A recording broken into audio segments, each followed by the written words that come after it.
Shui.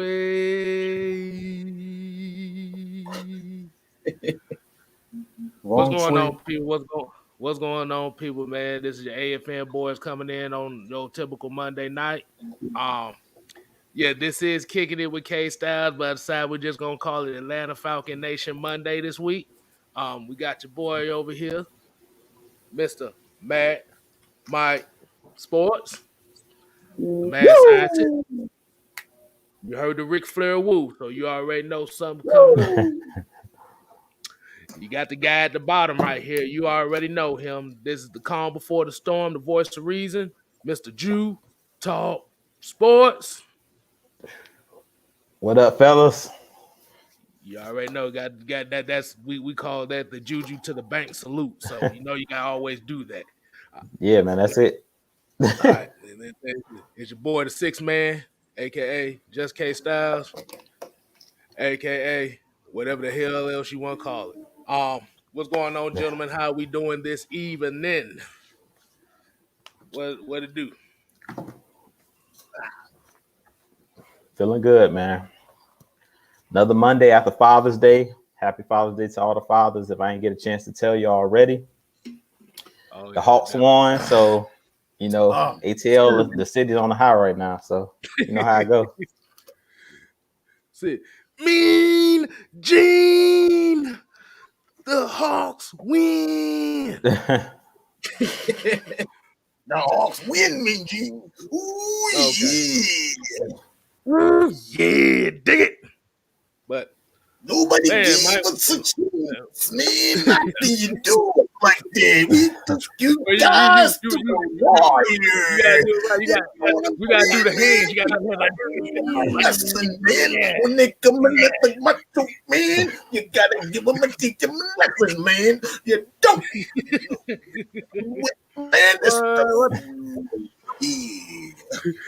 I'm gonna somebody already watch talking to the king.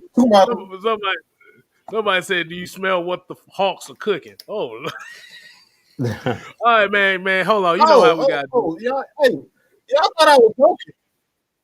Oh, y'all thought I was joking when I told you my new solo, the new solo show is one-on-one with the great one. I'm so not joking about it. Everybody think it's a joke. I'm dead ass serious when I say that.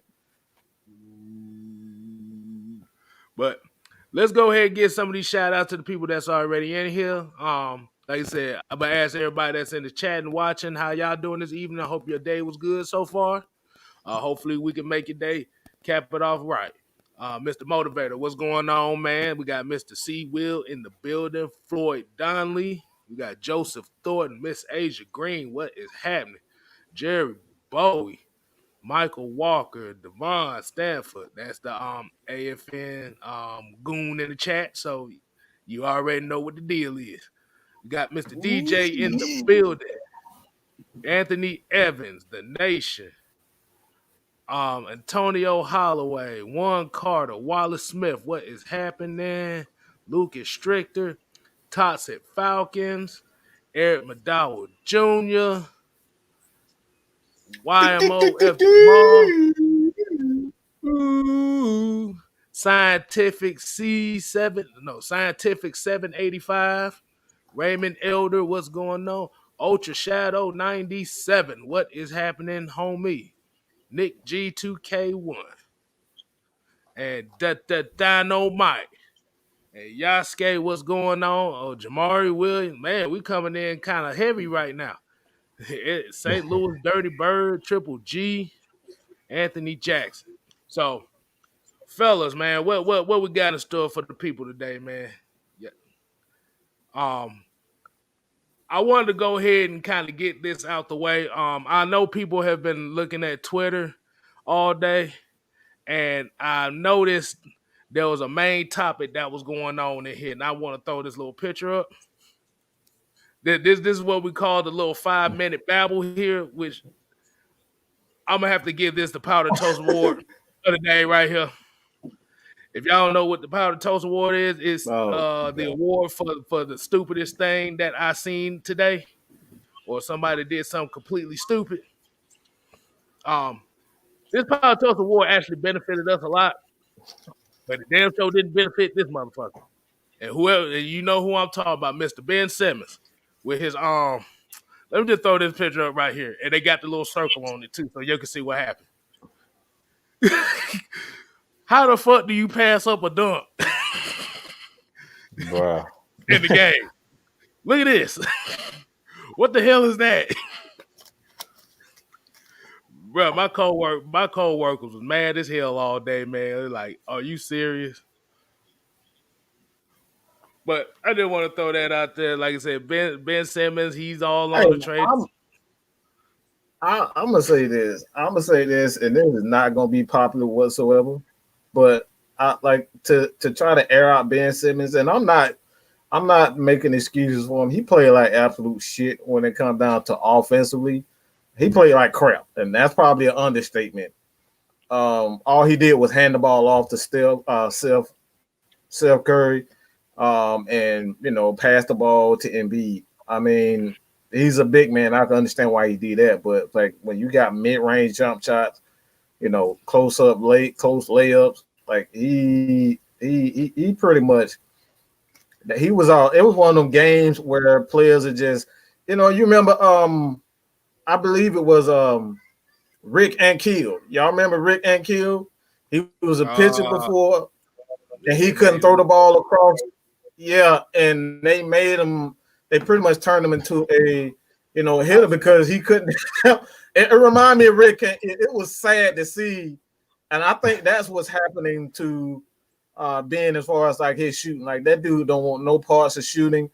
But I'm gonna go here with it. And like I said, this is not a popular thing, but your man did a damn good job on Trae Young. I'm just gonna be real. He did a terrific job defensively on Trae Young all series long. Like he got physical with him. He made Trae work for it. Trae still did his thing, but to air him out, they would have gotten blown out. I honestly think the Hawks would have won 4-1 if it wasn't for Ben Simmons. He played tremendous defense on Trae Young. He caused problems on him all series. So I'm not going to say he's the main reason why they lost.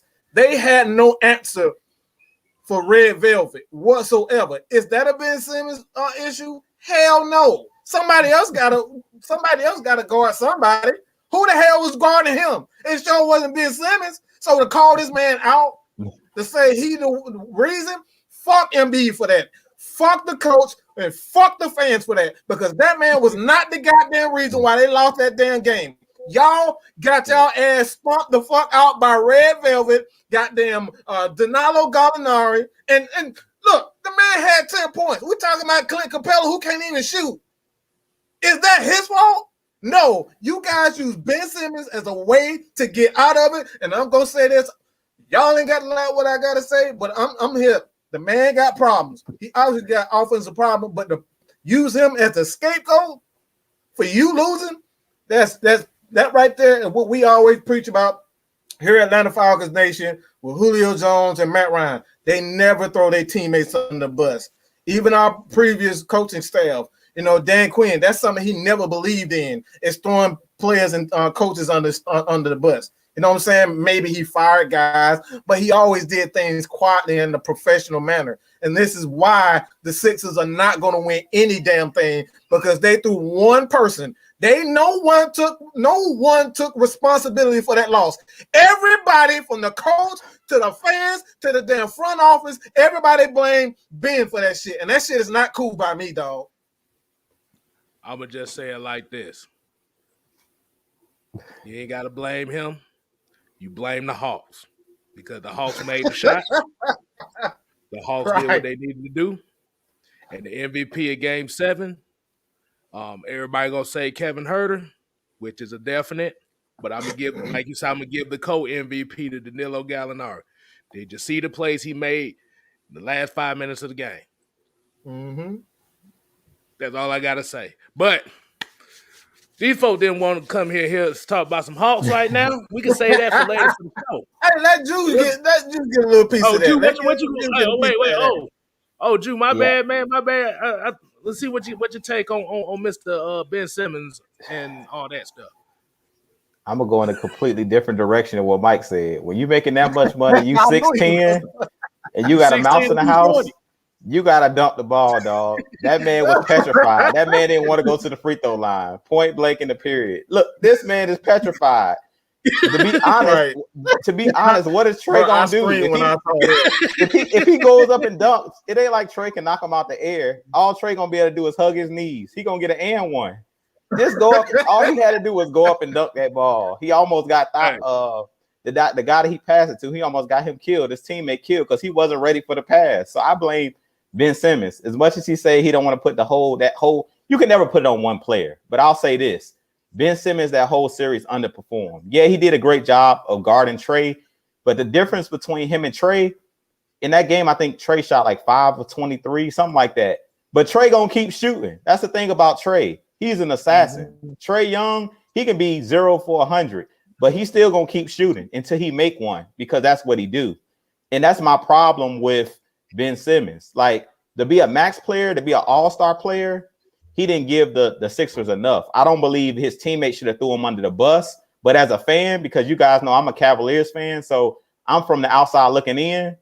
Ben Simmons played horrible, man. If I'm the Sixers, he was on the trading block last night after that game. After that series, he's on the trading block because him and Embiid can't coexist. If you look at that series, pretty much y'all could condense the lane. The Hawks condensed the lane. They knew that Ben Simmons can't shoot. So really, you can't really blame it all on Ben Simmons because what do we always talk about? I put it on Twitter earlier. Coaching. Why is Ben Simmons even on the floor? If you see that the Hawks are condensing the floor, you know he can't shoot. Take him out of the game. Why is he even in the game in that situation? Like, to be honest, I know he's getting paid big money, but if I'm the coach, I'm making the adjustment and taking him off the floor and putting another shooter on the floor because I know that he's petrified to shoot the ball. If you guys remember DeAndre Jordan, it's the reason why DeAndre Jordan with the Brooklyn Nets basically was on the bench the whole series because he can't shoot free throws. You guys remember when he was with the Clippers and Doc Rivers was his coach with the Clippers. He would literally take DeAndre Jordan out the game because he didn't want them to do the hacker shot. And that's basically what they did to Ben Simmons. But that still comes down to coaching. So I really don't want to take the credit from the Hawks. I give the Hawks all of the credit because Nate McMillan is a great coach. He's a great coach because it's all about strategy. He knew that Ben Simmons was going to get intimidated by being fouled. So what did he do all series long in pressure situations? Hacker Ben, foul Ben Simmons, put him on the line. So when the game was on the line, he was petrified. That man didn't want to go to the line. He was scared. If you look at that man, you can look at a man's eyes. That man did not want to go to that free throw line, dog. That's the reason he passed up an open dunk because he thought he was going to get fouled, not realizing this Trey Young, if I go up strong, it was nothing Trey Young could have did. Even if he didn't dunk it, all he had to do was go put it up off the glass. It really was nothing that Trey Young could do because really he wasn't even in the position to foul him, to be honest. So that was just all in his head. That was mental. And I give Nate McMillan all of the credit because all series long, what did he prove? We're going to put you on the free throw line. We're not going to let you dunk the ball. We're not going to let you lay the ball up. So at the end of the day, Ben Simmons, if I'm the Sixers, I'm putting him on the trading block. He got to go because as a guard, we know the NBA now is based off of spacing, being able to shoot. If you don't have a shooter and your primary scorer is a big guy's best friend is having a guy who can shoot the ball from the outside. If you look at a guy like LeBron who don't even really post up a lot, he just drives the lane. He needs shooters around him. It's the same thing with Embiid. When you throw that ball in the inside, if you guys remember Shaq, he always had a Derek Fisher, a Robert Ory, somebody he can kick it out to, a Rick Fox, Kobe Bryant, guys that could shoot the ball from distance. You didn't see him playing with guys, a point guard that couldn't shoot, and that's their biggest problem. Even if you take a lesser player that can actually shoot the three, he'll be a lot better player than a guy like Ben Simmons because Ben Simmons, to me, him and Embiid can't coexist because really Ben Simmons is playing out of position. He's not a true point guard. So if I'm them, I'm getting rid of Ben Simmons. Can't mix. Either Embiid got to go or Ben Simmons got to go. They can't coexist because he can't shoot. And my biggest problem is he won't shoot. Giannis can't shoot neither. But Giannis ain't scared to shoot that thing. We all know that Giannis is terrible. That's the difference. That's the difference. It's like Ben Simmons, if you look at them fourth quarters, it was a lot of times he wouldn't even attempt the shot. So the Hawks like, we don't have to guard him. And that's all coaching. Nate McMillan's like, leave him open. I mean, if he's not gonna go to the back, like literally leave this man wide open. That's Oh, coaching. you talking about doing this? Ta-da! Exactly. Leave that man open, dog. I mean, nobody was guarding him. They was treating him worse than Rajon Rondo, going under every screen. And this, to be honest, I don't think that Trae Young was gonna foul him. If he would have went up, if you show that picture again, Kstlyz, Man, Trae Young didn't want none of them problems. Trae Young was not gonna do nothing, dog. Look at him. He's not even. He's not even in position. Exactly. The other way. He headed the other way, so he can get the ball on the fast break. Exactly. So yeah, at the end of the day, Ben gotta go. But yeah, Ultra said, yeah, I saw RDC World video. Boy, they got a whole compilation of what Ben Simmons was like. It was the funniest thing I ever seen. Y'all go see RDC World. You can little YouTube, Instagram, whatever. They got the video up. The shit's hilarious. And everybody talking about J-Rock look like Ben Simmons already. Wow. Wow. I ain't gonna do my boy like that. I can't do him like that. Nah. At least J-Rock come through when we need him to. Ben Simmons. J-Rock ain't scared to shoot free throws. Ben Simmons scared to shoot free throws, dog. Ben make all that money and scared to shoot a free throw. Exactly. But yeah, I'm about to say we got a special guest here. He wanted to say something to Ben Simmons personally. This is gonna be the last little tidbit we do before we get to the actual topic. Yeah, we got Keith Smith in the building. He said Ben Simmons, you got to do better than that. Wow, you got to go, bro. I told him, that's man. That's your go-to. Oh, that's gonna be the new go-to right there, boy. That ever courageous looking motherfucker. Oh my god. Yeah. But let's go and get to the actual topic of the show. We just wanted to babble on a little bit, so y'all can see that we just more than just football. Let y'all get some of that basketball wisdom we drop on y'all right quick. Yes, let's talk about this. Falcons O-line excited about what Arthur Smith brings. And before we get to that, let me go and get to a few comments. I forgot to do that before we got to the top. Let's get to a few of these comments because these people got a lot to say right now. let's start with a couple of them. Yeah, Eric Vidal asked, why haven't the Hawks signed David Miller yet? We don't damn know. He finna get a hefty contract. He ain't got no worries. They finna He finna be paid handsomely. He ain't got nothing to worry about, dog. Devon said, goddamn, what the hell was that? Devon said, just found out that Ben went in the witness protection program after game 7. I told you, boy, they've been getting on him. They talking about they gonna trade him to the Guangdong Tigers. Boy, I was like, what the? Y'all tripping. I mean, that's Philly. Yeah, exactly. Seahorn said, do you think... Wow, no, you don't do... That man said John Cancat. Hold on, we got Aaron, the Ruby fan. Yeah, that's an anime fan right there. He said Joel can come to Dallas. Luka is perfect fit for him. Oh, we're gonna talk about that at the end of the show about how Luka ain't passing nobody the ball. That usage rate, he ain't passing nobody the ball, and they just fired a GM and the head coach quit. So that's all you need to know on that. All right, but let's go and get back to the topic, man. We straying away from the topic, but basically what it's talking about is Falcons offensive linemen are excited about what Arthur Smith brings as far as coaching because he has the experience as an offensive lineman and coaching in the trenches. So I want to go ahead and get y'all take on that. In the chat, y'all can chime in with it too, but I'll let Mike go ahead and start with this one. How do you feel about that?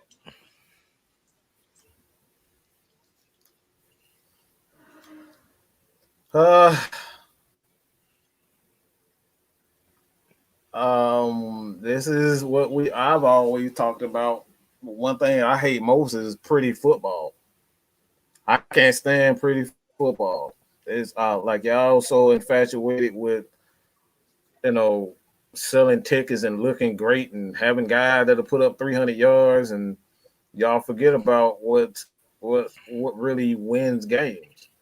You're talking about putting the hat on the hat, running the ball in inches, for the last few years, this Falcons team, I can say for the last 3 to 5 years, the Falcons have been absolutely one of the one down to getting those short yardage first downs. We've just been terrible. If it's not Matt Ryan, and this is crazy to even say that, if it wasn't for Matt Ryan, and go look, I've looked at it, Matt Ryan, when it comes down to first down running plays, Matt Ryan is near the top when it comes down to running the ball on short yards and picking up first downs. Okay, he's one of the most. Again, this is why I say people they get it all messed up. They get it not. I believe last year or the year prior, he was about. I think Pat Mahomes had like 19, and Matt was like right behind him with like 15 runs for first down. So Matt Ryan is a very the idea that he is a pocket quarterback is just false. I mean, you've seen him in minicamp where you see him running around and moving his legs. Like Matt Ryan, if you go back and you really do your homework on Matt Ryan, he started out as a option quarterback. Let me repeat that. In high school, Matt Ryan started as an option quarterback. So the guy had speed until he turned towards ACL. That's it.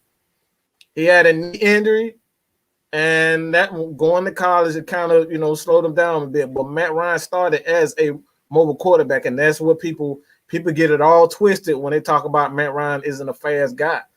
He isn't a mobile quarterback. He's not. He doesn't have that elite speed, but he's far from Breeze. He's far from Brady. He's far from a lot of guys. And again, we see it time and time again. Matt Ryan in short yardage situations oftentimes is our best runner in short yardage situations. You don't have to believe me. Just go look at the stats. It tells you. First down runs, Matt Ryan is one of the best at quarterbacks, one of the best. Does he go out here and, does he run for, 100 yards in the game? Hell no. He's not going to ever give you that. But that's what we got to get better. That's why I brought up, all right, if you guys don't understand where I'm going with it, I love the attitude that he understands what offensive linemen are doing, because offensive linemen on 31, they want to smash you in the face. They want to get those 2 yards and put a hat on the hat. That's what football is all about. It's not throwing the ball deep. It's not throwing the ball, throwing the ball like damn Superman sideways like Patrick Mahomes. It ain't about that, man. Ain't no but one person in this. It may be 2 people who can make that throw, Aaron Rodgers and Patrick Mahomes. So let's get that out of our head when we try to bring in all these, super athletic quarterbacks. That's not going to happen. A lot of those guys are not going to even make a real significant stand with their team, because running in the NFL, you're not going to make your bones running in the NFL. As a quarterback, you're not going to make your bones. That's going to you see what they're doing with not Pat Mahomes, but Lamar Jackson. You got even Seattle, Russell Wilson. These guys right now, it's like all they're doing, they're running, but Russell Wilson won't out. He's tired of running. He's tired of getting hit. So I love to hear that he understands that, he understands from an offensive line quarterback. That's music to my ears, because you already know. You already know that these people can absolutely, these dudes can run. You can see that, this team at this point, that what they can do when they got a running game. Let's get to this $4.99 super chat by Zero Pile. He said, I'm hoping the running game goes back to the days when we had Michael the Burner Turner. Wait a minute. Right there. Did y'all see that? Running down players, and we actually ran the ball. Mm-hmm. That's what the plan is. The plan is we have to go back to the running game. Everybody knows what the phrase here at Atlanta Falcon Nation is run the damn ball. That's what we got to do. Damn ball. If y'all don't know what run the damn ball is, let me go ahead and put this up so you can see. Run the damn ball. That's a BAWLL. So if you see somebody else using that, you know AFN got that. So, but let's get a couple comments before I get to Jew. A lot of people say got Brandon Isaac talking about Ryan slow as fuck. You must not have seen Peyton Manning run the ball. That's the slowest motherfucker I've ever seen in my life. Yeah, he's compared to Lamar Jackson. They always try to he's slow because he's comparing them to Michael Vick and Russell Wilson and all. Like, come on, bro. Stop. Shit. That case, Patrick Mahomes slow as a motherfucker too, because he can't run worth it. He ain't no scrambling quarterback neither. He's so real. He's not that man. Motherfucker, not a scramble. Did you see the Kansas City spin when he tried to go out for that pass? That dude looked slow as hell. Let's see what other people got. You got the usual Sean Jones trade Matt Ryan for an awesome 316 shirt. You know we gotta get at least one of those every. Wallace Smith said Pitts will get signed. They're just waiting on the players picked before him to get signed first. Yeah, it's gonna be done in the next week or so, man. Like I said, it ain't really no hurry. They just trying to see what's out there free. I think what they're trying to do is see what's out there free agency. If they're going to decide to get somebody, if not, they're gonna focus that money on him. Let's see. Adrian Green said Laquan Treadwell went to the Jags. I saw that. You know the number one player on the Jags team right now is Tim Tebow because they won't shut up about him. So. Exactly. But go ahead, Drew. What's your take on that Arthur Smith take?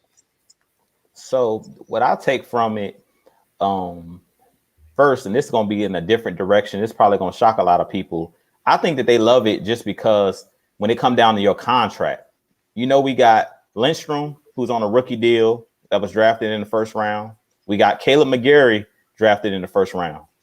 These players are trying to get paid. If you seen last year under Dirk Cutter, aka Farmer Friend, we remember the offensive line looked a lot worse than it really was. And I blame Dirk Cutter for that. He made these guys like Chris Lindstrom, Jake Matthews. These guys took a lot of heat last year for their play. And I put a lot of that on Dirk Cutter's shoulders. The play calling. I just talked about it with the Hawks, with Nate McMillan. You have to put these guys in positions to succeed. And that's the reason why when I talk about the Tennessee Titans, I think that their offensive line is going to play worse next year because you don't have that same play caller. A lot of these guys look a lot better with good play callers. It comes down to who you have as a play caller. If you look at the Tennessee Titans, the only guy I know over there that's on their offensive line is Taylor Lewan. That's like a Pro Bowler. Other than that, they have guys that just get the job done. And that's mainly scheme.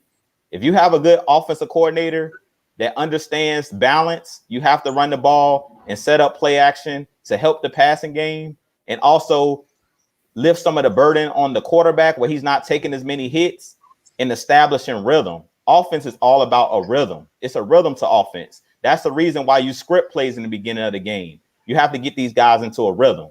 And I think that that's something Arthur Smith understands. He understands these guys' offense is a rhythm. You got to keep these guys in rhythm. And that's what Mike was just talking about. I feel like our offensive line could never get into a rhythm because they were always backpedaling. You can't be aggressive when you're always backpedaling. You're always on your heels. You want to put the defensive line on their heels, which the way you do that is you run the ball, get into a rhythm. So when it comes down to a 3rd and 1, a 4th and 1, 4th and inches, our offensive line didn't know what it was like to go forward. They had been backpedaling the whole game. When it comes down to a play where we need a first down and it's a short yardage situation, those guys most of the time couldn't get it because they had no rhythm. And I blame that all on the play calling. So that's why I think with Arthur Smith, he's going to have a certain tempo. That's why in practice, he's making these guys run because he's trying to get these guys in tip-top shape. So when it comes down to it, I've talked about it many times. Offensive line is all about repetition. It's all about guys understanding what their job is. Offensive line, people don't understand. Offensive line is probably the hardest position to play, other than quarterback, because everybody has to be on the string. Everybody, if one person's off, that ruins everything. One person you let your guy through, that's a sack on the quarterback. Everybody else could be perfect. The timing could be perfect, but if one guy's off, you only as strong as your weakest link. And I really feel like that's one thing that Arthur Smith is going to bring to this team. He's going to bring that rhythm back. He's going to bring that aggressiveness back. So when it comes down to the third and fourth quarters, we're going to be grinding these defensive teams. We're going to wear these defensive lines out. We're going to run the ball so much and put hat on a hat that when the fourth quarter comes, it's going to be easy for us to run the ball because we've been doing it all game.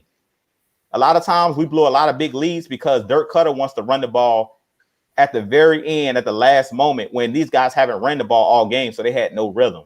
And that's pretty much what killed us, to be honest. If we be completely honest, the guys weren't used to blocking for the run schemes and things of that nature, because all we did was pass all day.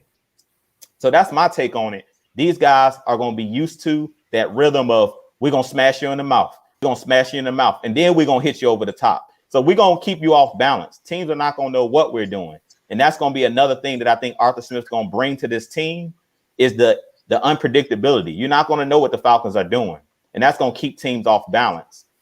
Before, it was like 3rd and 1, 4th and 1. Okay, teams know, okay, maybe the Falcons will try to run now, and they would just load the box. Well, Arthur Smith, on a 3rd and 1, he may slip a tight end out for a pass. You never know what he's going to do.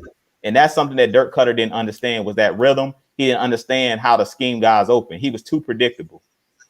And that's pretty much my take on this whole Arthur Smith and the offensive line excited. I really think they're excited because they know we're going to be aggressive. We're going to throw the first punch. We're not going to wait to get punched in the face and see if we can counter it.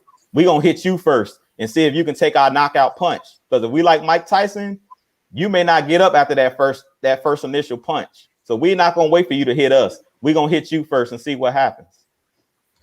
Caleb McGarry is 6'6", all right? Caleb McGarry is 6'6". He ain't got no damn business backpedaling. Let's make it real. Let's be real. He ain't got no damn business. That's just like you see a big ass dude scared of a damn rat, all right? Your ass is 300 pounds, 6'6", 300. What the hell are you running from a rat for? Step on that little motherfucker. That's what we talking about when we come to football. These guys are too damn big to be going backwards and running away from them. They need to be smashing people in the face. And like I said, that's what made Harvey Dahl them. And that's something that Kevin could get into. He can get into that. What made them so special back then? Mike, what you meant to say was, if you big like Ben Simmons, you had no reason not to dunk on Trae Young when he that Exactly. when you that big, why you running? Bro, you ain't letting that go. You ruthless today, bro. He ain't letting nothing go. Bro, you that big and you running from Trae Young that's barely 6 feet and you 6'10". Okay. Bro, that's like Shaq trying to shoot a jump shot against Muggsy Bogues. That is ridiculous. Boy. Oh man, y'all tripping, man. But we had the $4.99 super chat by Zero Piles. We had to get back into it. He said people think Matt Ryan is slow. Tell them to go watch Tom Brady running the ball. Oh, I got one even better for you. Go watch Byron Leftwich run the ball.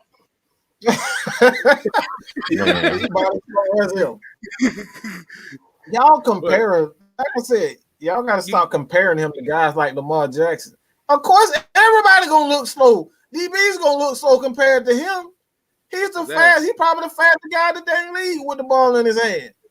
So stop comparing him to fast guys like Russell, Lamar. Like, these guys are fast. These guys are premier athletes. Y'all comparing them to those types of guys. I've seen plenty of times where Matt Ryan has actually outran defensive ends who run a 4.4-4.3. I've seen that time and time again. They can't even get to him when Matt decides to hit that bootleg and get those 5-10 yards. He can do it. They're not catching him. He's running out of bounds. We've seen plenty of times where Matt Ryan actually beat linebackers to a spot. He did it last year. I forget what team it was, but he did it. He beat them to the spot and got into the end zone for a touchdown. So what are you talking about? He's slow. I know exactly what game you're talking about, Mike. It was a Thursday night game against the Panthers when the dude was running on all fours. It was a DB trying to track him down in the end zone. Yeah. He tried, and Matt outran him. He outran him to the spot. That's it, bro. But yeah, My bad, Kstlyz. My bad. goddamn, I'm about to say y'all done hit all my points. I'm gonna have to come. I'm gonna have to rearrange some words around here and stuff, but I want to hit a couple of these comments before I do. And Ryan English, this is my homeboy right here. He said, hey, yeah, and nobody recognized the O-line even when you make a big play. That is a fact. O-line gets no love. But one thing I will say, if you don't hear offensive lineman's name called, that means he did his job. He did his job. Absolutely. Now, if you hear offensive lineman all the time, let's see. Let's remember. Y'all remember Peter Cons? Yeah. If you heard that name a lot, he didn't do his job. So that's all we're going to leave on that because we got PTSD from that shit alone. You didn't even have to go back that far, Kstlyz. You could have said Jamon Brown. Jamon Brown. They was even worse, man. Man, Jamon Brown sitting over here sacking his own damn quarterback in Philadelphia. He doing poses in the middle of a play. Like, yeah, that's worse. But fixing his gloves on the middle of the play. Good. Yeah. But the thing about the offensive lineman, and I can tell you like this. That's what all the offensive line drills are. If a lot of people don't realize what offensive line drills are, you driving forward. That's all you doing. You driving forward. You like the only time you really going backwards is if you working against pass rushers and they trying to get their stuff in. That's it. But everything else is going that way to you. And like I said, we have to remember Dirk Cutter's offense is pretty much a deep passing offense, which relies on the quarterback to throw the ball at least 35 times a game. That sounds good for ratings and tickets and stuff. But when you're trying to develop balance, that's why a lot of those teams that are pass heavy like that don't really win like that because you don't have the balance. You need the balance. Exactly. And when we talk about Russell Wilson and stuff like that, remember, yes, Russell Wilson is a running quarterback. But remember, Russell Wilson ain't ran the ball as much like he used to his first couple years in the league because he kept getting killed. A lot of those running quarterbacks, their rushing attempts tend to go down every year because you have to think that's unnecessary hits on those quarterbacks. That's why Michael Vick started piling up them injuries when he was here. Lamar Jackson, he's starting to get hit a little bit more now. So if you notice, Lamar Jackson, his running numbers are going down just a tad bit. But that's not because he's getting slower. It's because they want to help preserve the quarterback. You want the quarterback that can run and throw the ball. I mean, it's a give and take. Do you want a quarterback to run for 1,000 yards every year? Or do you want a quarterback that can give you maybe 400 just in case yardage, but he has developed into a good quarterback the way he's giving you 4,500 yards a season?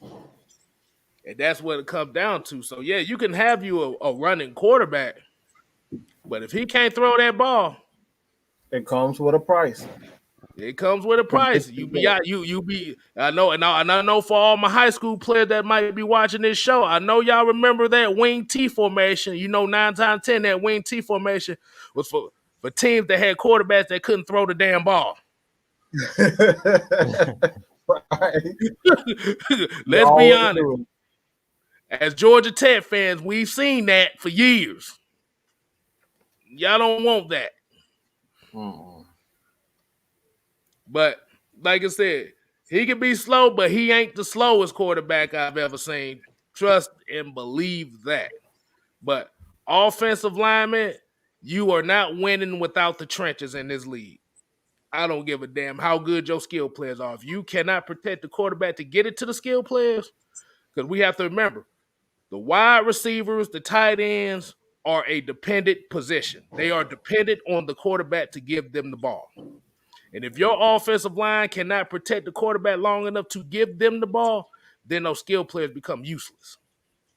Mm-hmm. Hey, that's about as real as I can say it. Oh I just wanted man. to add on to that a little bit, Kstlyz, what you was talking about. Your skill players being dependent on the offensive line. Last year with Todd Gurley, he got ripped a lot last year. And I do think that Todd Gurley's game has diminished a little bit, but it hasn't diminished to the point with what we've seen last year. That was mainly, like Todd Gurley right now, I believe he's still unsigned. And a lot of people are saying like his knees are shot and things of that nature. And I do think that Todd Gurley, I don't think he's as bad as everybody thinks he is. I think that the Falcons made him look a lot worse. Dirk Cutter's offense and his scheme made him look a lot worse. We didn't use him to his strengths. If you put him on another team where they actually have a better offensive scheme, I think that Todd Gurley still has something left. So I really think, like you said, it's not even just the wide receivers and the quarterback, but everybody, even the running backs, they're dependent on that offensive line too. If all you're running is dives, you know what I'm saying, and HB blast every single play, and it's no stretch plays, it's no toss plays, no quick screens and things of that nature, and wheel routes up the sideline. Like I believe it wasn't until the end of the season, I think it was against the Kansas City Chiefs, where we seen him catch a pattern where he went up the sideline and caught a wheel route. And we was like, where has this been all season? That's what Todd Gurley is great at.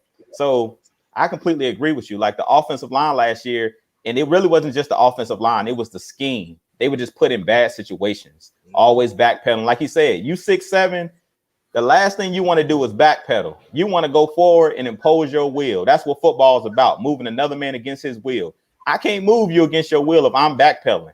So I definitely think that these guys are going to love that aggressive, gritty, we going to punch you in the mouth. Like I said, we ain't finna wait to get hit. We ain't finna be like Floyd Mayweather where we dodging punches. We throwing all the punches. So if you better get ready, because this is going to be an aggressive offense and an aggressive defense. And that's what I like about Dean Pease and Arthur Smith, is they're aggressive. They're a man's man. They saying we coming for you. We not waiting for you to throw the first punch, and we not finna think. As they always say, everybody got a plan until they get hit in the mouth or they get hit in the face. You're going to say, I'm going to do all this, I'm going to do that, I'm going to do the other. But until you get hit in the mouth, you don't know how you're going to respond. And I really think that the Falcons are going to jump out on a lot of teams, and they're not going to be ready for that because they're used to that soft regime we had here previously, where we waited for teams to hit us in the mouth and see how we counter it. Well, we're no longer countering anything. We're going to be the aggressors. So you're going to have to adjust to what we do. And we're going to see if you can stop our dominance. This is where go ahead. No, about to say, so basically what you're saying is you can't have the Floyd Mayweather mentality if you keep getting hit in the mouth. That's it. Right. That's it, dog. That's it. You might as well call us Mike Tyson. We trying to come in and knock you out. We ain't playing. And that's where I was going. That's where I was going with it. You got to have, instead of waiting for a fight to start, you go out there and start the fight your damn self. All right. Sometimes you can't. This is football. Sometimes you can't wait to get punched in the mouth. Look, you got to go out and punch somebody and let the fight start. This is football. It's supposed to be physical. You're supposed to be bullied. You're supposed to smack the other teammate, the opponent. And sometimes smack your damn teammate. If you don't want to get with it, you're supposed to smack the crap out of him too. This is what the Falcons have not done. They've waited. They wanted to play pretty football. They wanted to put up 30 points. But 30 points, putting up 30 points, yeah, that's fine. But how you putting up those 30 points matters most. And that's what the Falcons got away from. If you go back and look at that 98-99 Falcons team, that team put up a ton of freaking points. But guess what? They were playing physical football. That's why teams weren't ready for them. That's how they blew out a lot of teams, because they weren't ready for Jamal Anderson. They weren't ready for Bob Christian. They weren't ready for Kstlyz. Those the tight ends. That probably went over a lot of people's head right there. But they would, Bob Whitfield. They weren't ready for them big old guys. They weren't ready for a Chuck Smith. Chuck Smith was big and he was quick as all good up. You know what I'm saying? He wasn't Vic Beasley whatsoever. He wasn't Pat. Chuck was a big dude. You know what I'm saying? Shane Dronette, Travis Hall, Lester Archambault. It was some big physical dudes. So they didn't wait to smack you in the face. They smacked your ass in the face and said, guess what? Deal with it. We're not going to change our game up all year long. You heard that from Terrence Matson. He said, look, If we got in the Super Bowl, they switched up the whole damn flow. We switched the whole game plan up for one game, and that's how they end up losing. They should have stayed with the smash mouth football, did what they did all year, and they would have won it. But when you start going against what football really is about, smacking your opponent, that's all there is to it. Don't wait to smack them in the face. Come out swinging like Mike Tyson. You know what I'm saying? Don't do Floyd Mayweather and run around in circles all match. Get out there, swing for the fences. Hey, you saw what George Foreman did with it didn't work out in his favor, but he went out swinging. That's how you gotta go. That's how you gotta do. The Falcons got to go out swinging. They've done too much running. You have a great quarterback. Matt Ryan can adapt to any type of system. That's not a system in his league that Matt Ryan can't run, including a quarterback where he can run the ball. As a quarterback, you can run the ball. That's what Kyle Shanahan's offense is predicated on. It's predicated on a quarterback who has the right movement. You got to be athletic to play in his system. You got to be athletic to play in Kyle Shanahan's system. So the idea that Matt Ryan is slow, it's not true whatsoever. Pocket quarterbacks do not play in Kyle Shanahan, any Shanahan system, in the West Coast system. In the West Coast system, you got to be athletic. So when it all comes down to it, man, I just think the Falcons are getting back to what they were, and that's smashing people and bullying teams. I'm glad you said that because our Chapman here just said it right here. Our fan base has to understand that you cannot play bully ball if you don't have the bullies. I like that. I'm gonna ask y'all a question. So do you think the way that this Falcons team played last year? I'm gonna use this as an example. It's like Earl Boykins. Y'all remember Earl Boykins? Oh yeah. Trying to post up Amari Stoudemire. How did that work out? How do you think that works out for him? No, bro. No.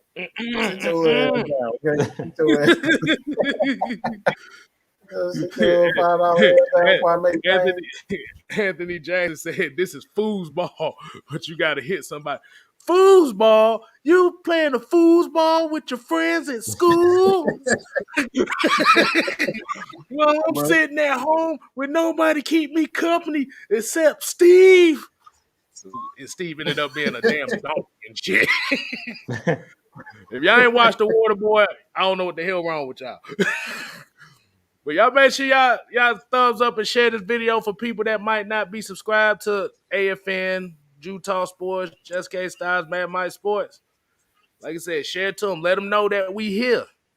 Like I said, Atlanta Falcon Nation, we ain't here to play, and we here to stay. But let's get them some more of these comments right here. Oh, yeah, Floyd Donnelly, yeah. Run the ball, yes. He didn't add the damn this time. He did it earlier. But run the damn. Run the damn ball. That's what we need.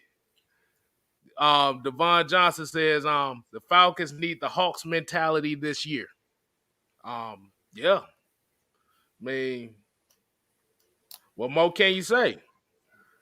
I wish I had that meme I saw earlier. I wish I had that meme. I have to look for it, but I'll wait till they start talking so I start looking at it. Let's see.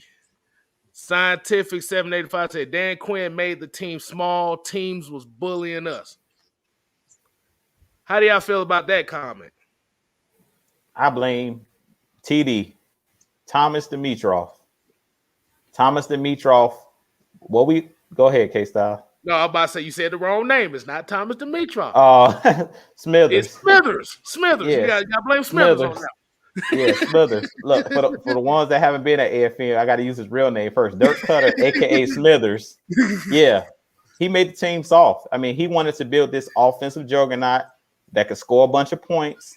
And I really think that him and Dan Quinn both fed into it. Dan Quinn is not off the hook either but I think that it was a power struggle. We talked about it before, where I don't believe that Dan Quinn necessarily had the authority to draft all of the defensive players that he wanted. So he used what he had. But Dan Quinn, it is his fault for not keeping one of those guys next to Grady Jarrett. We talk about it. He could have pushed to keep a guy like Dontari Poe here. He could have pushed to keep a guy like Rashid Hagerman here. So that is his fault for not having that big plug that you needed at that nose tackle position to play that bully ball. As we talk about, how are you going to play bully ball with a nose tackle that's 280, 285? No disrespect to John Kaminsky, but he's not a true nose tackle. We were using hybrids, guys like Crawford that was here. I forget his first name, but he was on the Dallas Cowboys. He was another guy we had here who was a hybrid. He wasn't a true nose. So we seen pretty much every year after we had a true nose tackle, we didn't make the playoffs. 2016, we had Rashid Hagerman. 2017, we had Dontari Poe. After those years, we missed the playoffs 18, 19, 20. And we didn't have that true nose next to Grady Jarrett, that true bully on the inside that can push that offensive line around, push that pocket around, and stop the run. We always talk about it. You got to stop the run first. And teams have been bullying us ever since 2018. We've been being bullied. We always look at the numbers. Like last year, if you look at our numbers against stopping the run, I think we were like in the top half of the league. But teams just decided, because our passing or our secondary was so bad and we had no pass rush, teams decided to throw the ball on us. But really, teams could have just ran it down our throat. I mean, we remember the first time we played the Carolina Panthers, Mike Davis ran the ball down our throat. So when we needed a stop, we got bullied. He was running over everybody, running through our defense, right up the gut of our defense, like a hot knife through butter. So at the end of the day, personally, I really feel like Thomas Dimitroff, it all started with him not valuing that defensive line. I talked about it every year. When we drafted Calvin Ridley, that was the first step back the team took. That was one of the biggest mistakes we made. I love Calvin Ridley to death. He's a great offensive talent, but we didn't need him. We had Mohamed Sanu. We had Julio Jones. We had those guys on the outside. We needed to value the offensive line and the defensive line. And he didn't value that offensive line and defensive line, and we seen it. And then the guys that we did have, that's where Dan Quinn comes into play. The Deidre Sanats of the world, guys weren't even getting playing time. So that's what Dan Quinn actually, was where he played his part in this whole issue, is he didn't use the guys that he had, the bodies that he had. He played the same guys that weren't getting the job done. And that's why I love about Arthur Smith, Dean Pease. These guys are going to put you out there on the field. If you don't get the job done, you're getting benched, point blank in the period. They don't care how much money you make. You're getting benched. And that's what we didn't see with Dan Quinn and the accountability on this team. Yeah. Before we go again, everybody continue to support us at Atlanta Falcons Nation on that quest to 2,000 before the season begins. That's our new goal. So it's 2K this time. All right, 2K. Continue. We got our solo shows with you. All right, what's the word, Dirty Bird? It's not only on Atlanta Falcons Nation, but it's on his channel, Jew Talk Sports. So make sure you guys subscribe to Jew Talk Sports, as well as the 6-man convo on Atlanta Falcons Nation and Just Kstlyz. But I really would like everybody to check out Jew Talk Sports and Just Kstlyz as well. Appreciate that, man. We on the journey. But I had to do it, man. You said you set it up. I had to do that. Hold the Shadow 97 said they call him Dairy Queen and Thomas Jerkoff. Wow. But here's what I'm talking about. I saw this the other day. I found it, but we don't need these jokes no more. Did you see this thing? We're talking about Falcons watching the Hawks 26-point comeback, and at the bottom it said got SpongeBob and Patrick talking about writing that down. Y'all go. Write that down. Leave us alone. Okay, leave us alone, man. And we I don't even want that bad karma to even think about it. Leave us alone. Leave that alone. Leave that alone, dog. But anything else y'all want to talk about before we get to the Q&A? You want to just hop straight on into that? Hey, dude, you got anything? Well, I do have one thing. I don't know if you guys seen it, and I kind of wanted to hear from Mike with this one because I know he's a Georgia Bulldogs fan. Last week, I think it was Thursday, we picked up a nose tackle. I think his name is John. I forget his last name. He played at Georgia. Yeah. I seen a picture of him, and when I seen the picture, I had to Google image just to see how big this dude was. And he looked like he looked like he the real deal. So I kind of wanted to get your take on him because you guys know I'm not big on college football. I just started watching a lot of college in the last couple of years. So I kind of wanted to know, is he the real deal? Because just because you got size don't mean nothing. So I want to know if you think he'll make the 53-man roster, and he's a guy. Is he a guy that can possibly be that nose tackle that I'm talking about that can help Grady on the inside? I know Kevin can go in with this also, but one thing about John Atkins that I remember is his footwork, and not every guy. Again, you have those guys just because you're big. Footwork is a major part of being a one tech zero. Those guys have to have the ability to anchor well. At times, he's not as great as he should be, but that size, and when you got the right teacher, anybody can get something out of you if you have the right teacher. But you have to have the right teacher, and if anybody can get anything out of him, I think is obviously Dean P. So, like, I think he's definitely one of those guys that is worth the look, because right now we don't have a guy that is as big as, like you said, this guy's a monster, man. So I think he left. I think he left out. He didn't play last year because of COVID, if I'm not mistaken. Yeah, he was on Detroit, but he didn't play. He sat out. Yeah. Okay, so he definitely, like I said, he has some upside, but he definitely needs some fine tuning. Oh yeah, he looked like he on kind of the I won't say Mount Cody side of the game, but yeah, he kind of reminds me of if coached right. Well, he's 28 now, so it's really nothing more you can really do unless he just work on it. But he can kind of give you that give you the kind of like that Casey Hampton type of nose tackle ish. Well, he's not like he's a 2-down guy. We just gonna say that he's a 2-down guy. Okay, well, I like that. I like that. You ain't finna put him on 3rd down. right. He's a big guy. He's a big guy. That's what he is. He's there to eat up space. Right. But yeah, like I said, hey, they bringing in the competition. They need bodies in there. They're gonna see what they can do with this guy. But hey, like we said, usually these training camps and stuff like that, these guys that may have been undrafted or these guys that may have been practice squad guys for so long, they could be missing pieces to the puzzle. We've seen it we see it every year. Ain't no surprise. I mean, you 6'3", 325 pounds, bro. You got a place on the defense. Mm-hmm. You might play one down. You might play the first down if you know they running the ball, but you got a place. But I know something I wanted to talk about too. It also had to deal with the college football thing. Drew, yeah, you an Auburn fan, so you fall into this too. So how do y'all feel about the 12 team playoff thing that they proposing? And I'm gonna ask the people in the chat too. If you watch college football, how do you feel about the potential 12 team playoff?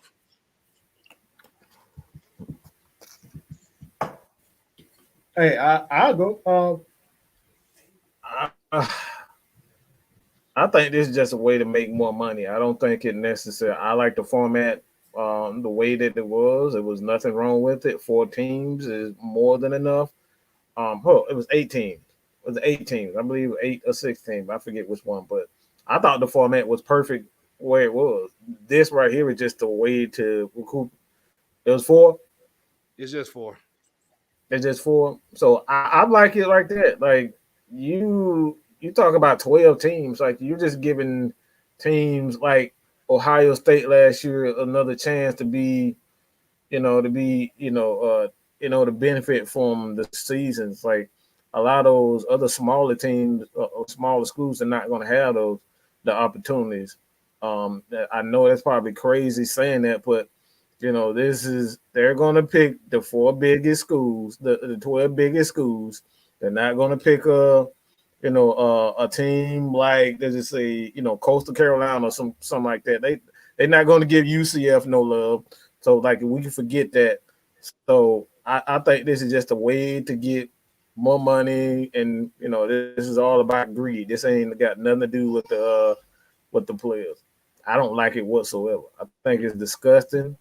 Because if you wanted to make it right, Ohio State shouldn't have been in it last year anyway, because they didn't even have enough games to even play it. So that's bullshit from the beginning. So I don't like this at all.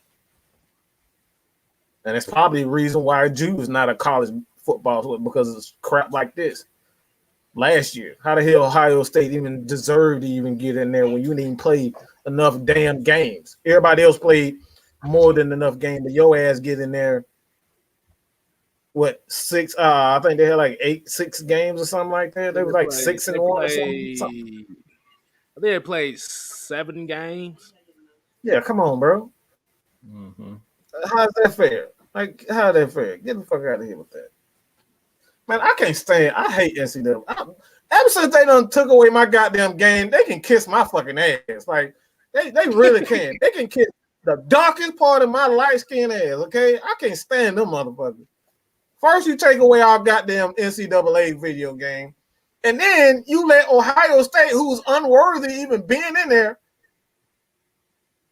you let them be in after they didn't play. Okay, come on, bro. See, here's my thing about it. Like I said, I kind of agree with you. I don't really like it. But I think, like besides the money part, but I think the main reason why I would say it is, I think people are kind of tired of seeing the same 4 teams in the playoffs every year. It's almost like you already know Alabama's going to be in there. You already know Clemson's going to be in there. You already know Notre Dame is going to be in there because of the TV ratings. Let's just be honest. Notre Dame ain't worth shit when it comes to these playoffs. I know all y'all can agree with me that Notre Dame is one of the most overrated. Notre Dame shouldn't even been in anything. Notre Dame should never be in anything. Independent. Yeah. Exactly. I agree with that. Notre Dame need to get in the conference first before they make another play.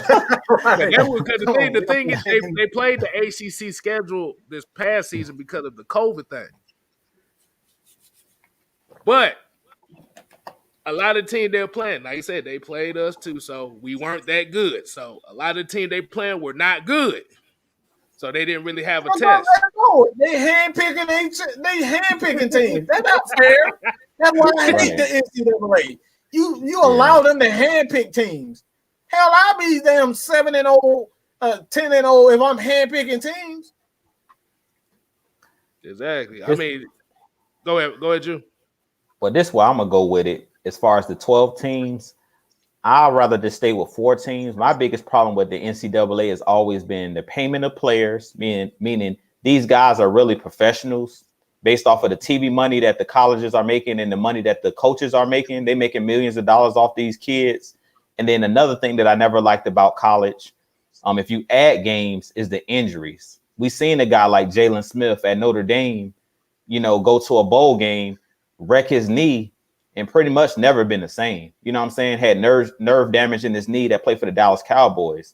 So my biggest thing with those bowl games that scare me, if you add games, we hear NFL players already complaining about being 17 games now. Just imagine players that are not being paid. You go to the bowl and you're in the 12. A lot of these players now have been opting out. But if you open it up where it's 12 teams in the playoff and you have actually a chance to win a national championship, those players that are backing out, that are the top players, are going to actually start playing because you have something to play for. They want to win a ring in college. And you basically open yourself up to that life career-ending, injury before you even make any real money. So that's what really scares me about making, expanding the playoff window is now you're going to have more college players, non-professionals, minors out there. Yeah. Or actually going out there and playing, you know what I'm saying? And risking that career-ending injury before they make it to the NFL, before they can enter the NFL draft. We see it every year. Guys that are coming in. Caleb Farley was one of those guys that dropped in the draft out of Virginia Tech. This dude had like 2 or 3 back surgeries coming in. And just imagine you got a player that's playing in the playoffs and you have to play 2 or 3 games or 3 or 4 games. You mess around and get injured. You're the top player coming out possibly in the draft. You mess around and wreck your knee or, have one of those bad injuries where you can never play again. There go your millions, there go your generational wealth, basically. So that's what I hate out of the whole thing is the NCAA, the greed of the NCAA of how much money they're making off of the backs of these young, these young students.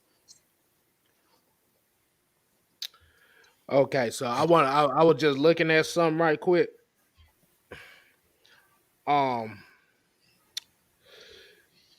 They put some numbers to this as far as how these colleges, how they make this money. Do a lot of people know that a lot of these colleges done made over $2 billion on these football players alone? Oh yeah, we know. Yeah, that's why I know y'all know that, but I know a lot of other people might not. A lot of people don't know. This is why I hate every fiber of my being when it comes down to NCAA. You talk about some kingpins, some rats, some snakes, some absolute thugs. That's exactly what they are. They're a piece of slime, piece of crap. That's what they are. They're slime. They're all these guys. I'm gonna just say it because ain't nobody gonna say it. They're slave owners. They are slave owners. These players out here slaving for them, and they're not getting nothing from it. They're not getting no money. You talk about $2,000, and then the $2,000 got to be split up between the school and the players. So they're not even getting the whole $2,000. The school's still getting half of that, if not more. How do I know this? Because my sister, all right, she went to a school, running track, didn't make nothing for even getting to a goddamn championship. So I know this for firsthand. And this is why I'm so passionate. They are nothing more than slave owners making billions of dollars, and these kids, absolutely. We're seeing it time and time again. Jalen Smith is just one of the fortunate ones. He's just one of the fortunate ones that actually made it. There have been so many kids that have gotten hurt. Like you see Eric LaGrange. Like, come on, the dude paralyzed. He didn't even make it out of football. He didn't even make it out of college. And I guarantee if it wasn't on live TV, they would have threw their kid.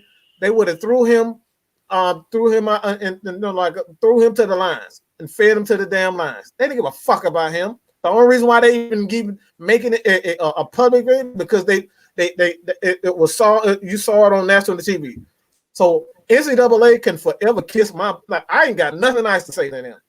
These kids should be making so much more money than what they are. It is absolutely pathetic to see what these kids taking home to their family and their mama, you know what I'm saying, starving on food stamps. Barely can even make that. You send your 18-year-old kid to college, you can't even afford to he can't even afford to eat.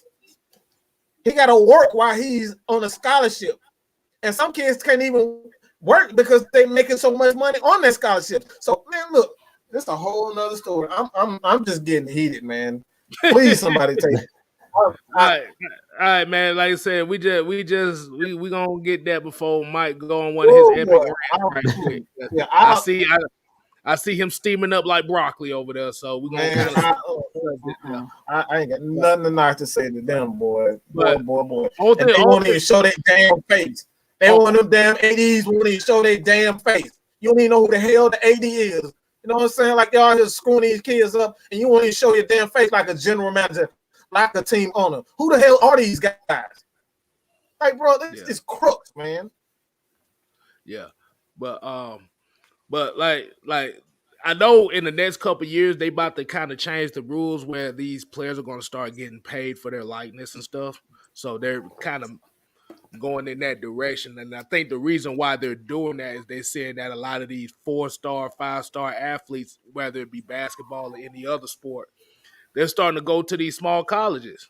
They're starting to go to these HBCUs now. And then, like I said, it's that threat of these 4-star guys, because that's kind of why the NBA kind of put the one and done rule out there, because you have to remember, before the one and done rule, what was that, like 2006 when they implemented that? You Something had like kids that. coming straight out of high school. And do you realize how much money that these schools lost on those kids coming straight out of high school? Think about that. Think about that. Kevin Garnett, Kobe Bryant, LeBron James, Dwight Howard. Like these guys right here, if they would have went to college, them colleges would have made billions off of them. Yeah. But the fact that, like you said, and then you throw Kwame Brown in there. He had a full ride scholarship to Florida. But when you're at a point where they're telling you, okay, you could be making this much money if you go straight to the NBA compared to going to college where you're gonna make nothing. These kids gonna look at it like, oh yeah, Andrew Bynum is another one. They gonna look like, shit, man, fuck that. I'm finna go chase the money. Shit. I got a family. I got a family to feed. I got a family to feed here. And like I said, the NCAA saw that a lot of these high school players was coming out and going to the NBA. They're like, nah, man, we got to at least get 1 year out of these guys so we can make as much money as we possibly can. So, yes, the NCAA are kind of like money shark. They're looking to try to find every athlete that can make money off of, and they don't want to lose them.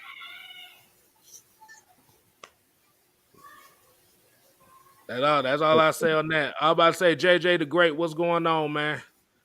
How you doing, fella? Let's get into some of these comments, though. Man. Like I said, Jermaine Walton said then the students got to pay back student loans on top of that most of the time. Man, look, boy. We ain't talked about that part of the damn game. Talk about that part, man. Making billions of dollars, you can't even pay off the boy. A lot of people don't realize a scholarship ain't nothing but a damn loan. That's it. And all it is a loan. And don't get hurt because they might pull your scholarship off that too. We've seen that happen with the guy in Louisville that wrecked his knee really bad in that played for Louisville. He ended up going to like Georgia State or something, like a smaller university, because they pulled his scholarship after he wrecked his knee. So that's why I said, man, it's just the NCAA is highway robbery all the way around. You know what I'm saying? It's just a robbery. And that's why I hope that the NBA changed that rule, that one and done rule, and let these guys do what they want. I know they made the little G League now where they're saying that they can possibly go to the G League for a year, or a lot of these young guys now are going overseas for a year, so they'll be eligible for the draft. But if you can go around it and you need the money for your family, I feel like that's the best way around it, is go overseas, play professionally for a year, and come back over. But there's ways around it, but they're trying to make it harder for these young guys to navigate around going to the university where, like you said, they can get that money out of them from 1 year. Because we've seen guys like Zion Williamson going to Duke. He could have came straight out and went to the league. That dude was ready coming out of high school. You could have put, he would have been a number 1 draft pick, whether he went to Duke for a year or went straight to the league. So I agree with you. RJ Barrett was another guy there, that went to Duke. Him and Jason Tatum, all of those guys could have been one and done guys. They didn't need to go to Duke for 1 season. That pretty much was a waste of time. So like we said, man, the NCAA is just highway robbery. They robbing these kids. Right. But that's why we always say about these kids that be coming in trying to make these leagues. Like I said, it's only a small percentage of football players. It's a smaller percentage of basketball players that be able to get to make the pros. So right. So these guys are looking for every opportunity they can to make that check. So let's see. Nathan here said, I hate how they did Gurley, making him sign his autographs and then leaks it. I know they was the one who leaked the information. Of course. Yeah, that was it. Of course. That was it. Yeah, ain't that how Cam Newton got in trouble in Florida? Yep. Yeah. Yeah. A lot of these players get in trouble like that. The one guy that went to Ohio State, they were like he sold his jerseys and stuff like that. He was in the league for a little bit. He was a quarterback. Yeah. What's his name, like Pryor or something like that? Oh, he played for the Pryor. Raiders. Terrell Pryor. Yeah, they were like he sold his stuff for tattoos and stuff like that. Like he sold memorabilia, which was his stuff. You know what I'm saying? He sold his jersey, signed his jersey, and gave it to them. Like, what you expect this dude to do, man? He ain't getting paid no money. Like, that's all he has is really a value at that time. So it's crazy. Shoot, all got oodles and noodles in the goddamn dorm room. Shit, what else am I supposed to do? I want a meal. I can't eat that. I can't, like I said, remember football season's only like a few months, so that's the only outside of that. Where else am I gonna eat? But that's somebody said AJ Green went down. With the Condo King said AJ Green went down that. Yeah, I was just about to say that too. Yeah, I was just about to say AJ Green. He had got in trouble for that too. There's a lot. Like I said, because I don't know if a lot of people remember Jason White, who was a quarterback at Oklahoma. He actually lost his scholarship because he had a part-time job at a car dealership. Yeah. Yeah. You can't work, you can't do anything. You gotta They don't want you doing anything. They call it illegally earning funds under a scholarship. So it's a messed up business, man. But like I said, you just hope for the best for these kids when they be able to get to the league and make some legitimate, so they don't have to worry about dealing with those restrictions and stuff like that. Because, like you said, at the end of the day, once you get hurt, it's just like when a horse in a horse race get hurt. They put them young past and shoot ass. That's exactly what they do to these players. But all right, man, we're gonna go ahead and get to the Q&A portion of it. I'm trying not to say anything. Hey, look, because I remember. I'm trying to remember this documentary I saw. It was a while back ago. It was a documentary I saw, and they was actually talking about that subject. But it was basically talking about why they don't consider them athletes or amateur athletes. They consider them student athletes. I know what you're talking about. It was something crazy. Yeah. They consider them student athletes because the reason why they put the word in there, because if you put student athlete, you don't have to pay insurance on them. That's I remember that. I remember what the name of that documentary is, because I'll tell you folks, y'all need to go and check that out. I think it's on YouTube. If not, I'll see if I find it somewhere. JJ the Great said,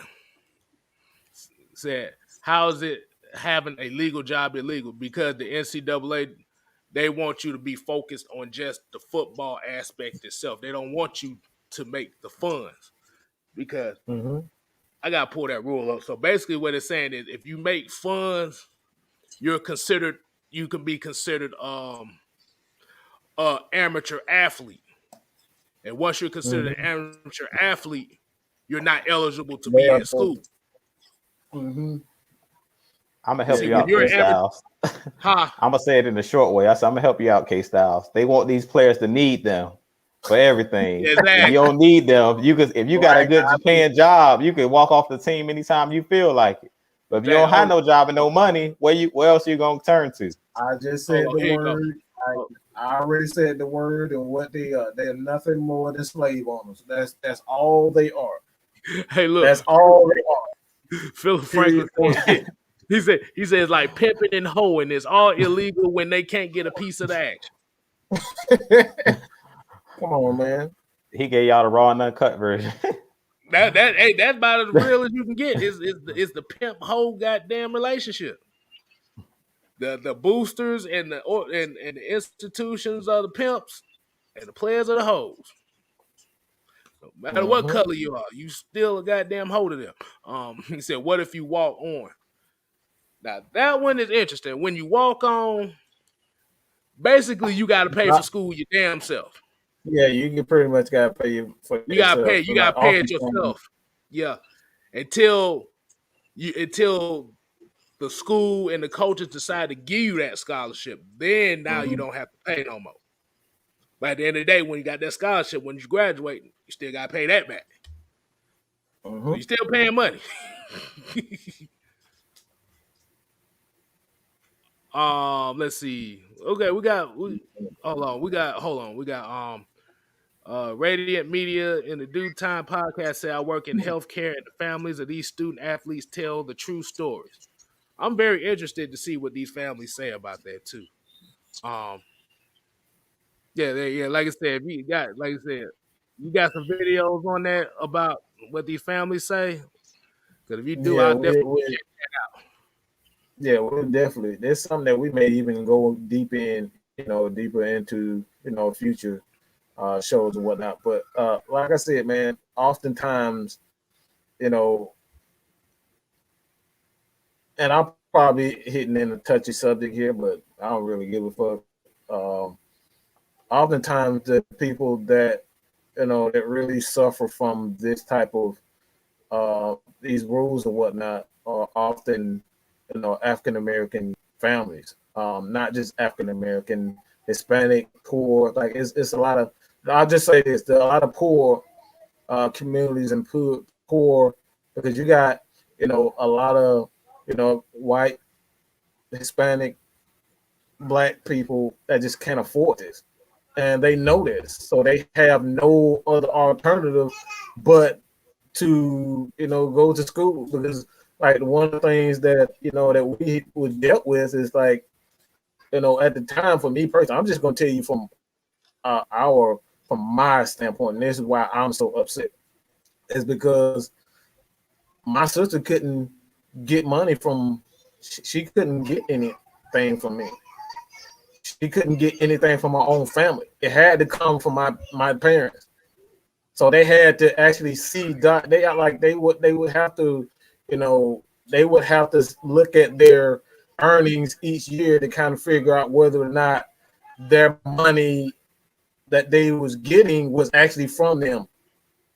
Because the rules in place, if she decided to get money from such and such person and such place, they would actually do an investigation on it so they can figure out is she getting illegal money from boosters and all this type of people. So they would actually they would actually ask for my father's, and I'm so sick. I'm about to kill this little boy.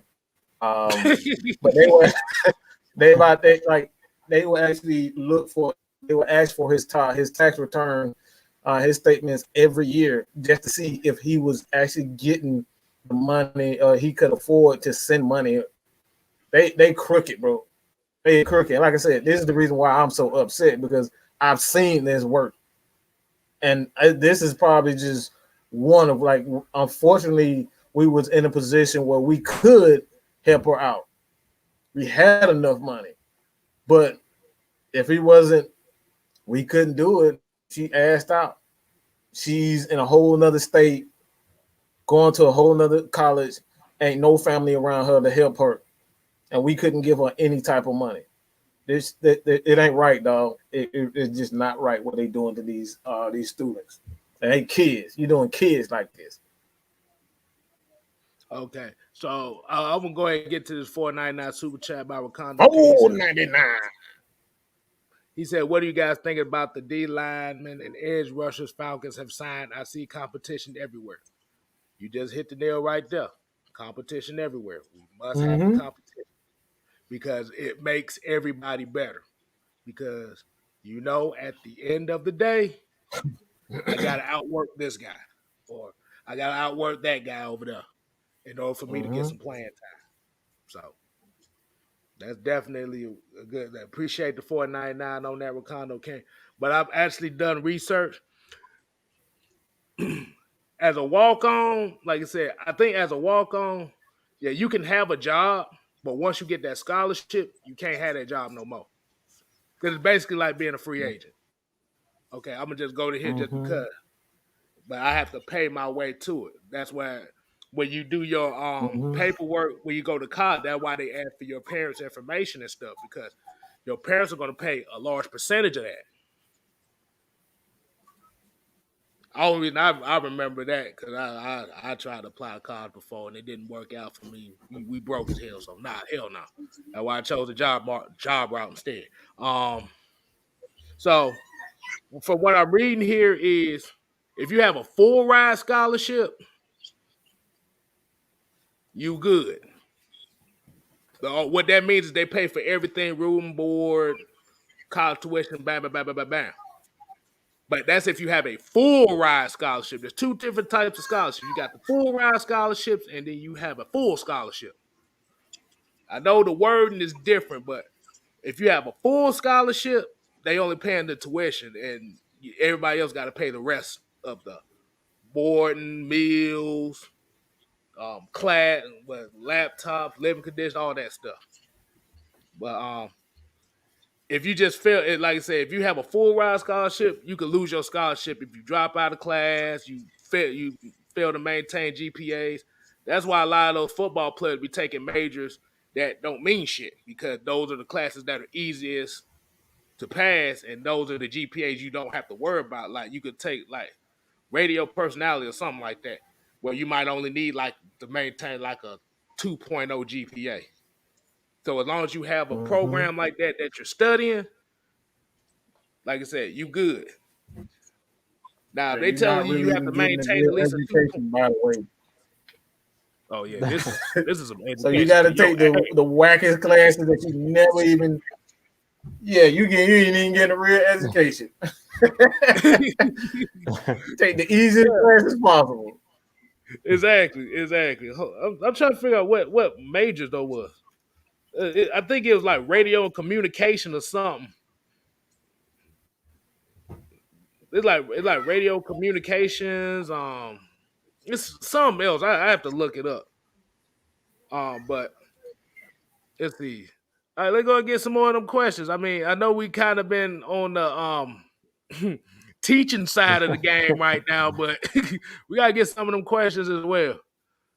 Cause a lot of this stuff that we are learning as far as what the colleges do, we just learning now ourselves. We just now recently learning about stuff like this. So it's just like joining the military. It's like they tell you one thing, they give you all the glitz and glamour, but they don't give you this side of it. And the rules change all the time as well, Kstlyz, like you were saying. Like they make updates to the rules. They change the rules every so often. So we have to go back and check to see if the rules are the same because they always changing something. Exactly. That JJ Gray said the athletes at my college takes the easiest courses. Yeah, because they don't have to be in classes all the time. The main thing is they're at practice. You're practicing, you're weightlifting, you doing nutrition programs. So that's where most of your days is going to be at if you're taking those easy courses. So you're a professional on the low, basically. Basically, yeah. You basically eating and training. You're an amateur athlete, but you're technically not an amateur athlete. But JJ Gray also came and said, which rookie do you think would be the biggest surprise? I guess he's saying outside of Kyle Pitts and Richie Grant, who do you think would be the biggest surprise? I got a name we ain't talked about a lot, or I haven't talked about a lot on What's the Word Dirty Bird. And that's Graham. I think his name is Tyquan Graham. That came out of Texas. At Texas. Mm-hmm. He's an interesting prospect to me because I really want to see how well he plays on this team and how Dean Pease is going to use him. Is he going to be a guy that's mainly a 3-tech? Because from what they said in OTAs, he was a guy that was playing all of the positions, DN, the 3 technique. So I'm really interested to see because he does have the size and he's athletic. And you guys know that I wanted a guy, Joseph Osai, who was his teammate that played the defensive end / outside linebacker role. But he was a guy that was wrecking havoc as well on the inside. He's a smaller, 3-tech. Kind of like a Grady Jarrett. He's barely 300 pounds, but he does a pretty good job of holding the point. But I want to see how well he plays for our team because I really think we have a lot of wild cards. I've been using that word a lot on my channel, wild cards. I think we have a lot of guys that you don't know what we can do. And that's why I said this team kind of reminds me of the Atlanta Hawks. Our Falcons it's a very young team. This Falcons team is very young, just like this Atlanta Hawks team. And sometimes when you're young, Trae Young talked about it last night when they interviewed him. You're naive. I think it was Kevin Herter, actually. He said, we're naive. We believe we can beat anybody. And sometimes being young, as they say, young and dumb is a good thing because you fear nothing. When you're young, you feel like you're invincible. And I really think that this Falcons team is going to be like one of those teams where they're not afraid. And you take the mentality, and I think Mike said this in y'all last show, I believe Friday, you take the mentality of your coach. And Arthur Smith and Dean Pease, and that's what I was talking about earlier about being aggressive. We far too long, our Falcons have been a passive team. Dan Quinn and Thomas Dimitroff, for whatever reason, these guys became passive. And I really think that Dean Pease, Arthur Smith, they're going to create an atmosphere where these guys are going to be very aggressive. And football is an aggressive sport. We need to intimidate other teams. We want teams to fear us. And I feel like the last couple of years, teams don't fear us. They look at us like they soft. We want them to fear us. We want them coming in to think, man, this team might hurt me. Like, we really want them to think that way. That was being honest. I know it sounds vicious, but that's how football is. You want these guys thinking twice. Like, if I come across that middle and I stretch out, I might get, he might knock my head off, or I might get injured. Yeah, but you want them thinking. You want them second guessing. You want them thinking about, you want to intimidate these guys. And I really feel like we're creating an atmosphere of creating fear that these teams are going to be like, man, this team ain't no joke. And that's what I like about these young guys that we're bringing in, and the coaching staff and the atmosphere that they're creating around Flowery Branch is it's no longer the soft, as we say, the brotherhood, and it's no more of that. We want guys that's aggressive. And if you won't go out there and do what I'm asking you to do, we're going to get somebody behind you that's going to come in and do what I'm asking them to do. You already know where I'm going to go with mine. It's been my favorite guy in the whole draft class.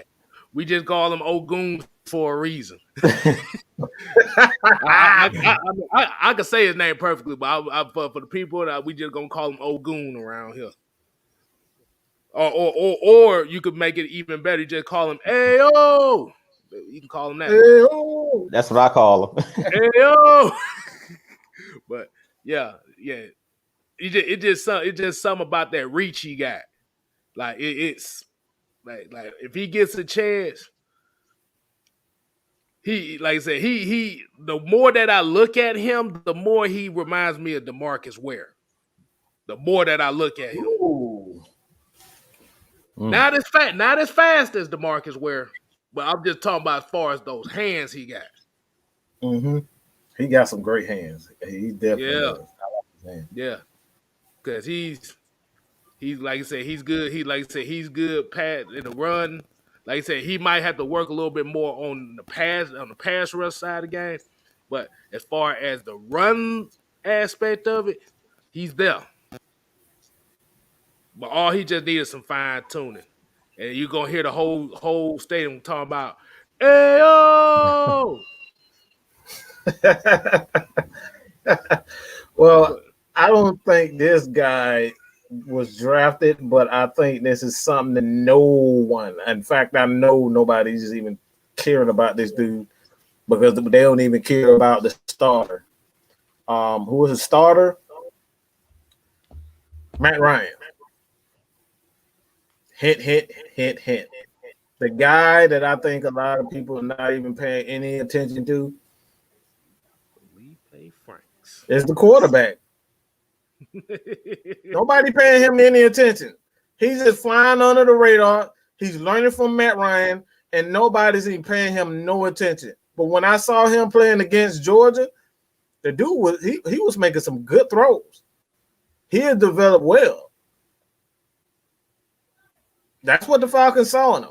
So when it all comes down to it, man, I think he's going to do a very good job. He doesn't have to. He's not going to start unless something happened to Matt Ryan. God forbid that happened, but he's not going to start. The Falcons have not signed. Outside of AJ McCarron, was like I don't think AJ McCarron is one of those guys who's going to, fully outplay him. I don't think AJ McCarron is just AJ McCarron. He's gonna make those check down throws. He's gonna do the simple stuff to not lose the game. But I really believe that Franks is really gonna do a very good job, because not only you got two veteran quarterbacks that these guys he's going to learn from, and he has all the tools. He's never not been a quarterback who didn't have the tools. He's always had the size. He's always had the speed. But one thing he didn't have was he didn't have time to really. They kind of threw him in there in Florida, and he ended up getting injured. So it's like he never really got to learn the proper way. He was in he was in a system where they was just like, go be an athlete.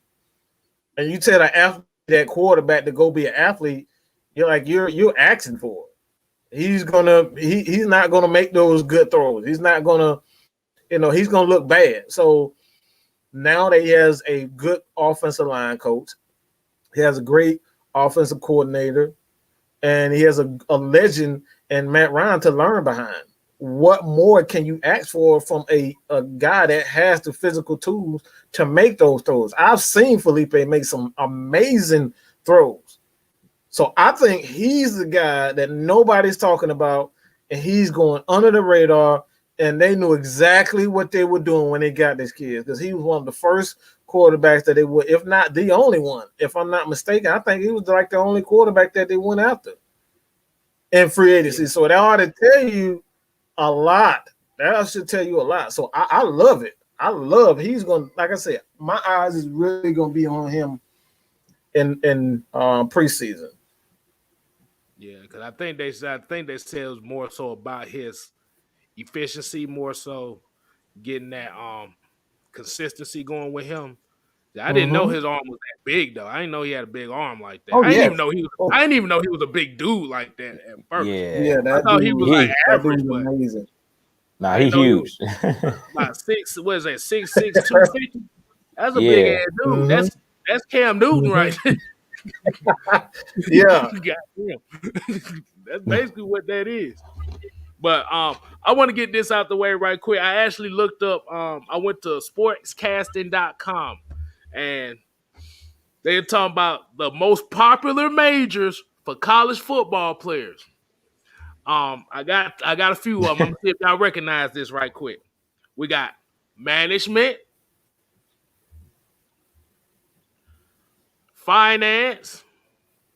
That's a good one to have right there. You gotta take care of your money. Exercise science. I didn't know that was a goddamn major, but okay. That's for guys that want to be weightlifters and bodybuilders later on. You got sports management and administration. Okay. Business management. Social sciences. Whatever the hell that is. Right. It says socially conscious makes sense that more of these are pursuing to help improve the world. So I guess it make you more socially conscious or something. I don't know. You got business, exploratory general studies. They say that's mainly for guys that don't plan on being there long. So that's what that is. Exploratory general studies, communication, and liberal arts.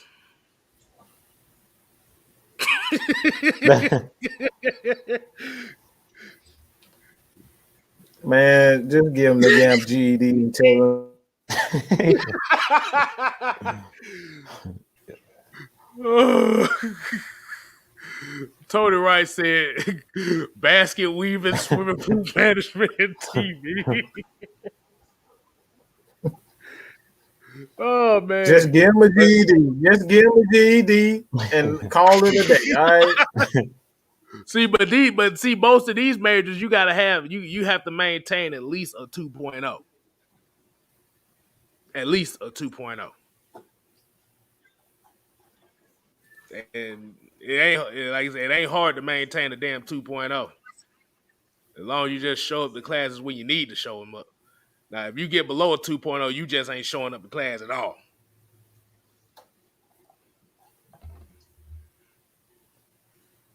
Let's see. We got one right here. He said, DD came on the defense last year, keep letting teams bitch slap us around, but Dean P's got a solution to that problem. Yeah, it's man. called slap first. That's it. That's all. Slap first, hit first. Yeah, nah, boy. They had us looking like glass. For all my Mike Tyson Punch Out fans, they had our defense looking like Glass Joe out there. That's it. We supposed to be looking like the Sandman out there. We looking like Glass Joe. Look, that's all it come down to, man. We got to punch first. We can't sit back and not do anything anymore. You can't sit back and not do anything. You got to be aggressive to the punch. You got to come out, show them big thugs like Quadri Olsen. That dude is a thug, man. You can tell him. That's why you drafted him to begin with. That's why you drafted guys like Devondre Campbell back in the day, to be a thug. Why the hell we not using our thugs properly? That's what you do. You brought Devondre Campbell here to be the guy that kept everybody away from Deion Jones, and you not allowing Devondre Campbell to do what he does best. You know what I'm saying? You brought Vic Beasley here, Tack here, to get after the quarterback, and you not bringing in the thugs. That's what we're talking about. We miss Rashid Hayman. We miss Dontari Poe. We need some thugs on this team. That's what it's all about. Protecting your pretty players. It's okay to have a pretty player, but if you got a 6'5" or a 7 footer standing behind him, look, he can look pretty all he wants to. I bet you won't touch him. You know what I'm saying? That's it. See, that's how you get away with all of that. Try. And this is why, and that's why I always said I like Keith Brooking, but that's why I said Chris Draft made Keith Brooking look better than Kevin what he was all the time. Kevin said all the time. You gotta keep, and that's another thing that we lost with Patrick DeMarco. He was a thug. He was our offensive thug. Yeah, that's it. That's what he was. Him and Muhammad Sanu. Because Muhammad Sanu was another guy that he wasn't scared of anybody. Like, he was one of those tone setters, and that's what we needed. Him, Keanu Neal, before he had all the injuries and stuff like that. You need those guys that's going to be tone setters. And, those guys y'all talking about, sometimes you can't replace that. Like, we went to all of these smaller wide receivers, but Muhammad Sanu was not. I'm telling you, Muhammad Sanu was a guy who won't go backpedal. He come across the middle, you try to hit him. How many times we see Muhammad Sanu get up flexing on corners? That's what he did. He made a living out of picking up first downs on third down in that slot. So we need that, man. Kyle Pitts, he's gonna have to play that role now. He's gonna be that guy on third down. Him and Hayden Hurst are gonna be the chain movers. Yeah, y'all do realize since Patrick DeMarco left, the running game has been absolutely going down. Been absolute crap. Yeah. That's why I brought that up, because I knew you would love that one. Oh yeah, man. I'm a fullback junkie, boy. Like I said, I go back to the Lorenzo Neals, the Mike Allstotts around this thing, Tony Richardson, Bob Christian. That's another one. That's one of my favorites. But like I said, them fullbacks make them running backs money, bro. Yes, sir. I don't care what nobody. Hey, y'all should know, and Falcon fans, you should know. Ovi Mahaley opened up some running lanes for this guy right here. Woo! This guy right here. You better thank Ovi Mahaley for this guy doing his thing.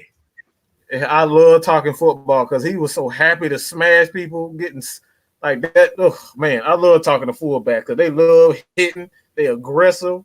Boy. Bro, a lot of offensive linebacker. That's what I call them. Yeah, you have a fullback, they're the offensive linebacker. They're gonna run through the hole, and somebody coming out with a headache. It's gonna be me. It's gonna be me or the linebacker, but one of us is gonna have a headache when it's all said and done. Like I said, And like I said, the thing about the fullback position, you don't get no love. The only love that you get is the guys that's making the plays because of you. Mm-hmm. And I got some homework for some people to understand what the offensive line and these fullbacks mean to these football teams. Just go look up Ovi Mahaley's highlights with the Falcons. That's all I'm going to tell y'all to do. And I want to hit this comment by Alex Edwards. He said, our tight end coach used to work with Ertz and Goddard, but I don't know if Hurst will be the route runner. He don't need to be the route runner. He just got to get to the first down line, catch the ball, go down. That's it. That's all he got. That's going to be the main role as the number 2 tight end. That's all he got to do is run them hook routes, get to the first down line, go down. If he got something open, that's it. If he got something open to where he can make a play, he can make the damn play. But, bro, we just need some chain moves. What have you been watching? You said Hayden Hurst is not a route runner? Have you seen this guy? No. He's saying that Hayden Hurst is not going to be the route runner we want. I guess he's talking about as an elite route runner. Again, what have you been watching? Because he's a first rounder for a reason. He's a first round pick for a reason. He came out as a great route runner. You don't draft project players in the first round. He's an excellent route runner. What happened with him, he teamed with Dirk Cutter, and he took all that crap away. All he asked him to do was run hook routes, so we didn't get the best Hayden Hurst.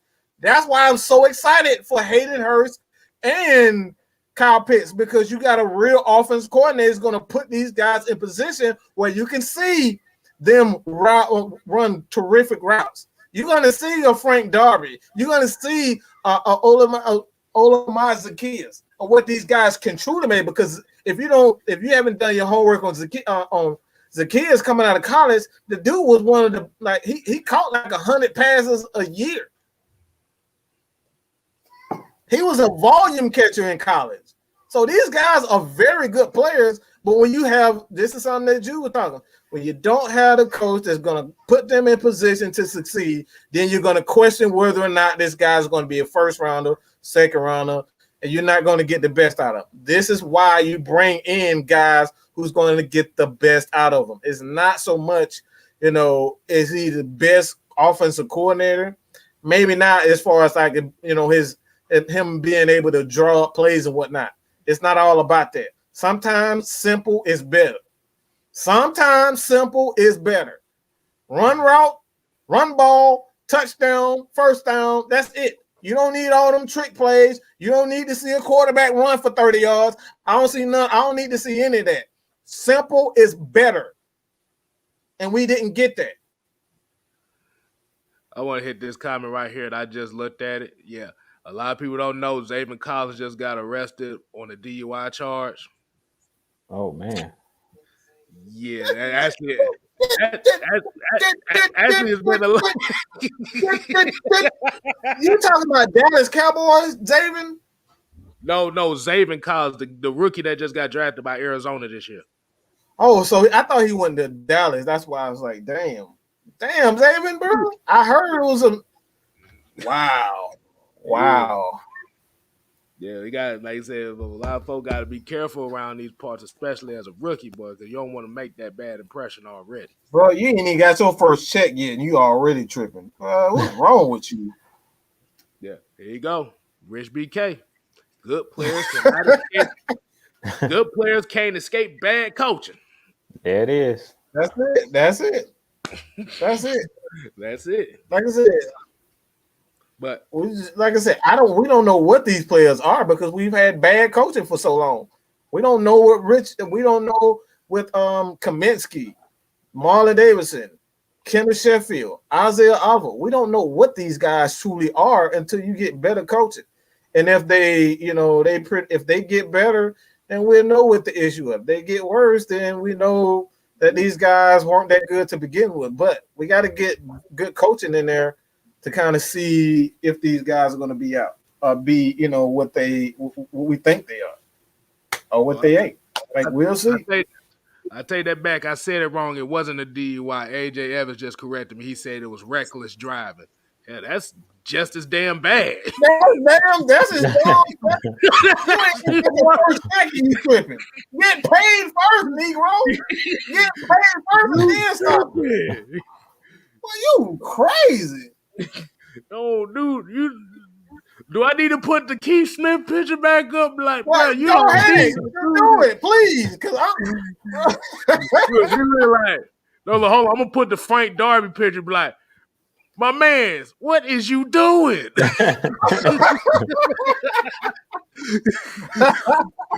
What is you doing? Living, dog.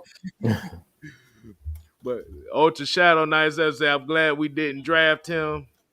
Like I said, it's just one of those cases. I can't even make an excuse for that, boy. You know better.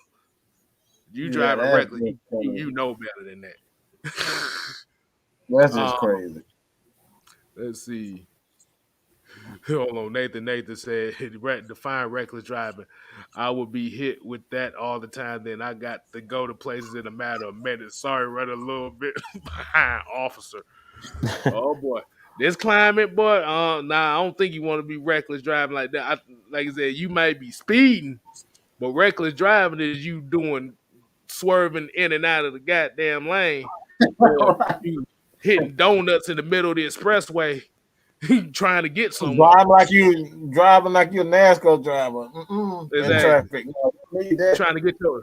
Trying to get his Bubba Wallace on.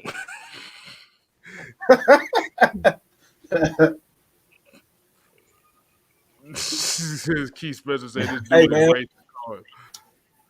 Yeah, let's close this thing, man. Hey, man. Closing arguments. I'm saying it's like we on trial or something. Closing arguments. I wasn't even in. Look, I wasn't in that class. I don't do that. Hey, man. Oh man. But like I said, I'll go ahead and start. But like I said, we appreciate everybody tuning in tonight. I know we kind of went all over the place tonight. It wasn't really much going on in Falcon Land, so we just came out here just talking our mess. You know how we do around here. Like I said, just follow Just Kstylz channel. Like I said, that's why I say in these questions, like I said, you do it specifically. Go to my channel under this video that you see and put your hashtag Just Ask Kstylz questions so I could do videos on those. Or like I said, you can hit me up on Twitter at JustKStylz87, and you can do the same thing as well. But like I said, we appreciate everybody tuning in. My closing argument is, it was a question that was actually asked earlier about, can the Hawks beat the Bucks in this next round? Hawks can beat anybody. The only issue is, as long as they don't turn the ball over. You don't turn, like I said, that's with any basketball team, especially a team that is predicated, that you're facing a team that's bigger than you, you can't afford to turn the ball over. That's why we lost those 3 games against the 76ers. That's why we lost that 1 game against the Knicks. We turned the ball over too much. Now, like I said, I gave my MVPs to Kevin Huerter and Danilo Gallinari. This past game, Game 7, we're gonna need all the ammo we can, because they don't have a Ben Simmons on their team, a guy that's scared to shoot the ball. We got to come with it. Giannis ain't shit from the free throw line, but he's not scared to shoot the ball. He ain't scared to go and score. Drew Holiday can make plays when he needs to. Chris Middleton, for some reason, Chris Middleton got that Danilo Gallinari syndrome with me. It's like, when you expect him to do something, he don't do shit. But when you don't expect him to do nothing, he does great things.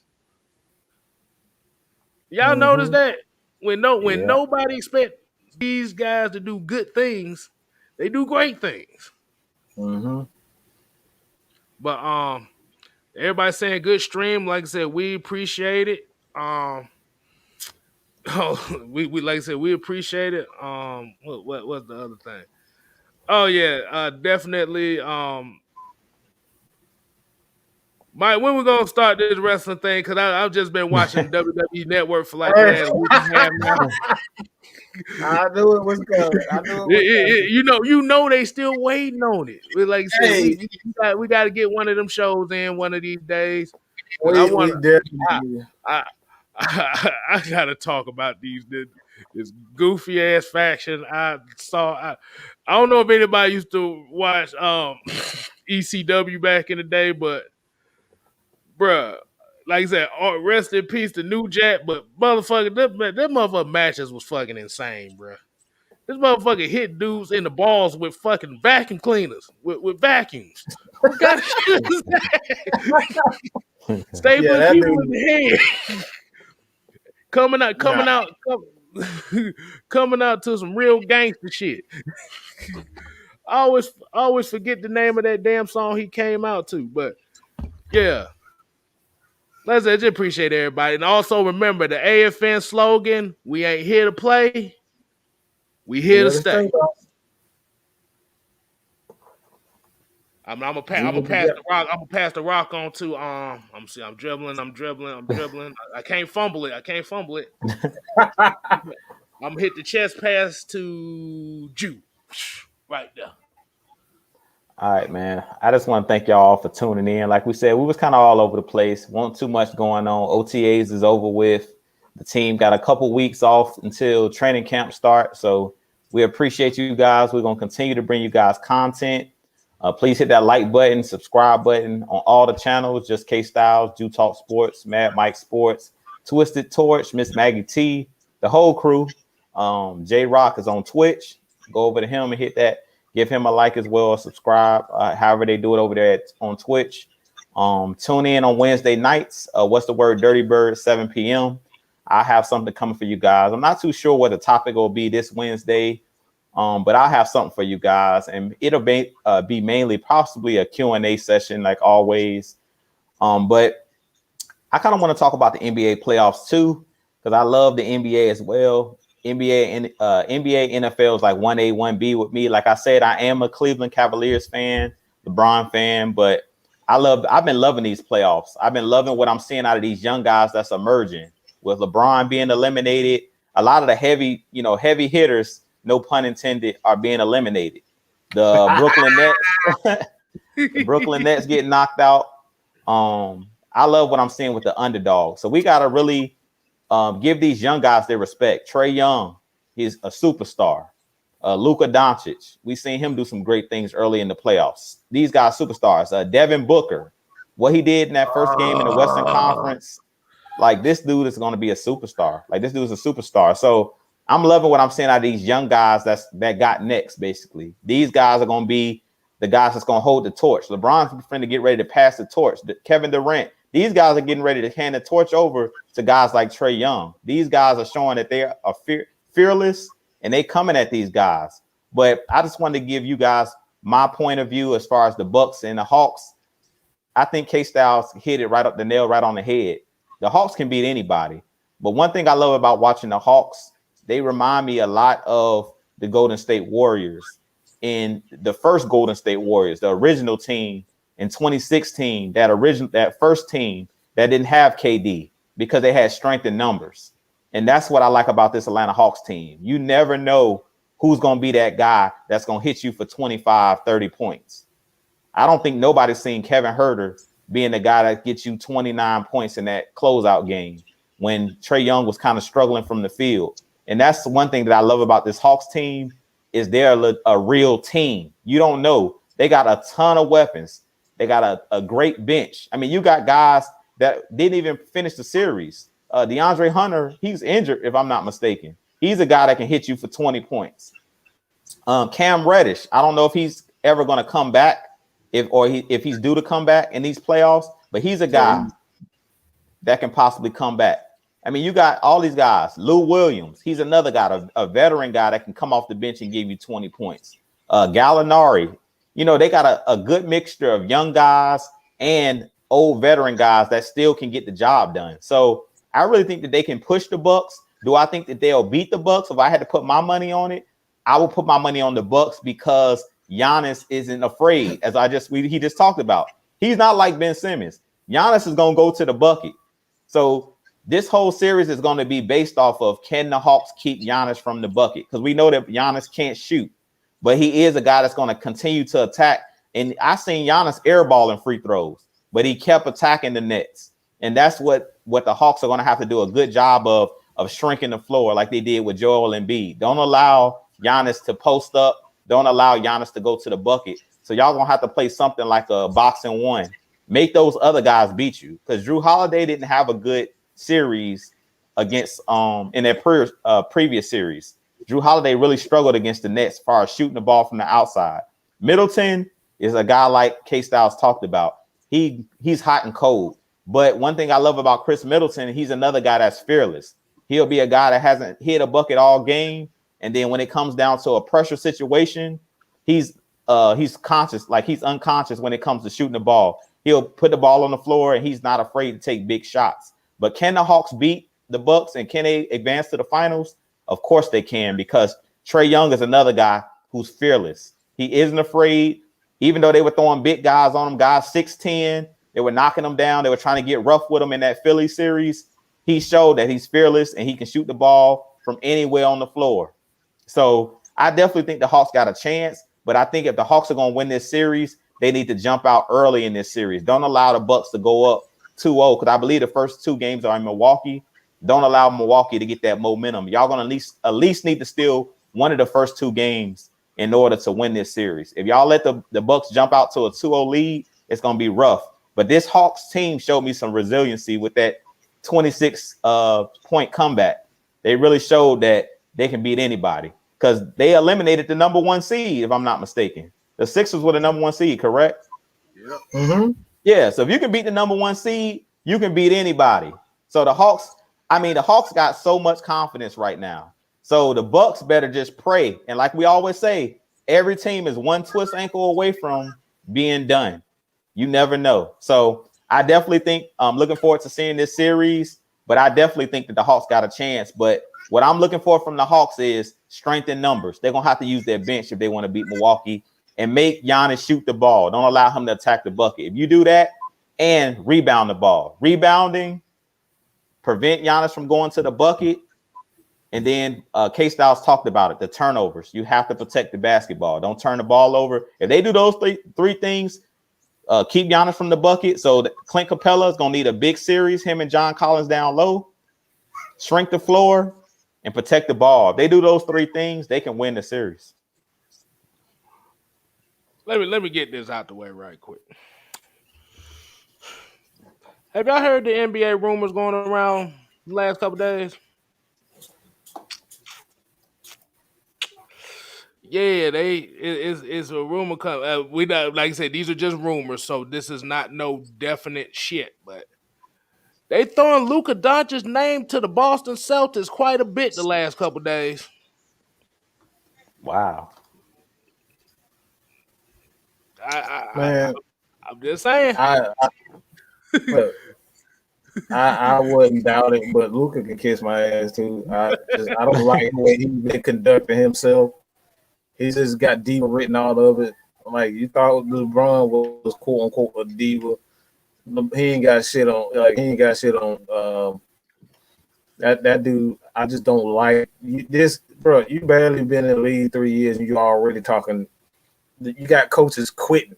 Right, just think about that for a second. I've never seen anybody, and much as I hate LeBron, well, I don't want to say hate, but like I dislike LeBron. I've never seen a coach actually quit on him. Automatically quit. This guy, Rick Carlisle, couldn't wait to get for the end of the season before he left. He quit before they even fired him. He was like, "No, I'm gone." So I'm not liking Luka.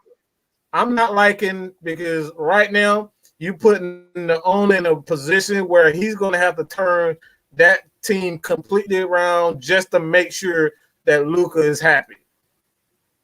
That's too early. That's way too early for a player to be thinking he's Jesus Christ. Bro, you ain't did shit yet. You ain't even got out of the first round, okay? And you up here getting coaches quitting? Come on, bro. Coach is quitting. Like this, like take a second to think about that. Coaches are quitting. You're one of the best young stars in the league, and this coach said, "I'm done." Are you kidding me, bro? That should tell you everything that you need to know right now. All right, but Weezy B, I was actually gonna get into that. That's exactly where I was going. So appreciate the $4.99. Y'all forgot to remind me. My fault, y'all. Hey, you gotta hit the $10 one on the screen too. The Scientific 785. He was talking about keep bringing that real ATL content, my guys. Appreciate it, my brother. Appreciate that too. Yeah, we forgot all of that, man. Like I said, we just winging it. We were just winging it today. We winging it today, man. Hey, we can't let y'all down. We can't let y'all down, man.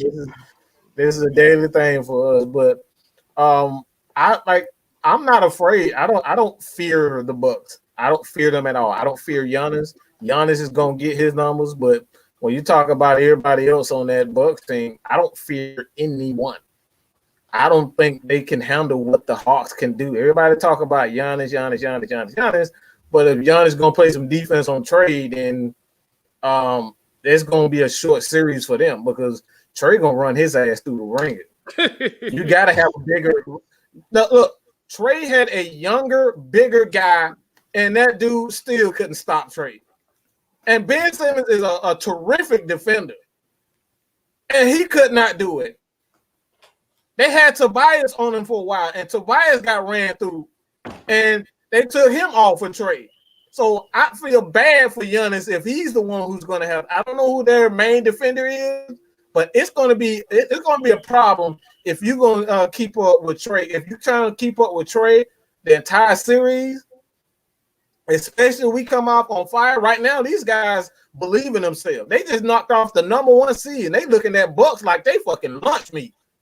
Give me a turkey sandwich. You know what I'm saying? That's what they look. They're looking at them like a fresh turkey sandwich with the lettuce. You got the cheese on it. Look, you got all that on it.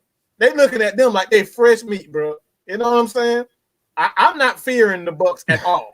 I don't think they can handle. The only time the Bucks, when you look at the Bucks, they are a team that get out and runs. If you can weather the storm and keep them from getting out on those 15, 20 point game runs, 15, they'd be like 15-2 runs. If you can weather their runs, you can easily beat them.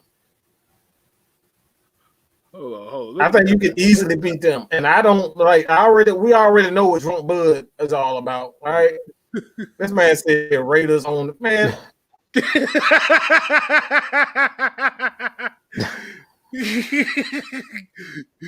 Carlos, all right, whatever you say, Carlos. But I don't know if you spell your name right or wrong. I don't know. I guess that's how you spell Carlos. Carlos. Maybe he's a Derek Carr fan. I'm assuming that's what it is. Yeah, I think that actually I didn't even see that. That's probably what it is. I feel bad for you if you're a Derek Carr fan. I really do feel bad for you, son. But hey, I didn't even want to say. I didn't even want to say. I was just gonna let Atlanta Nation just say it right there. That's it. Right. Man. So, okay. If that's what you think, son.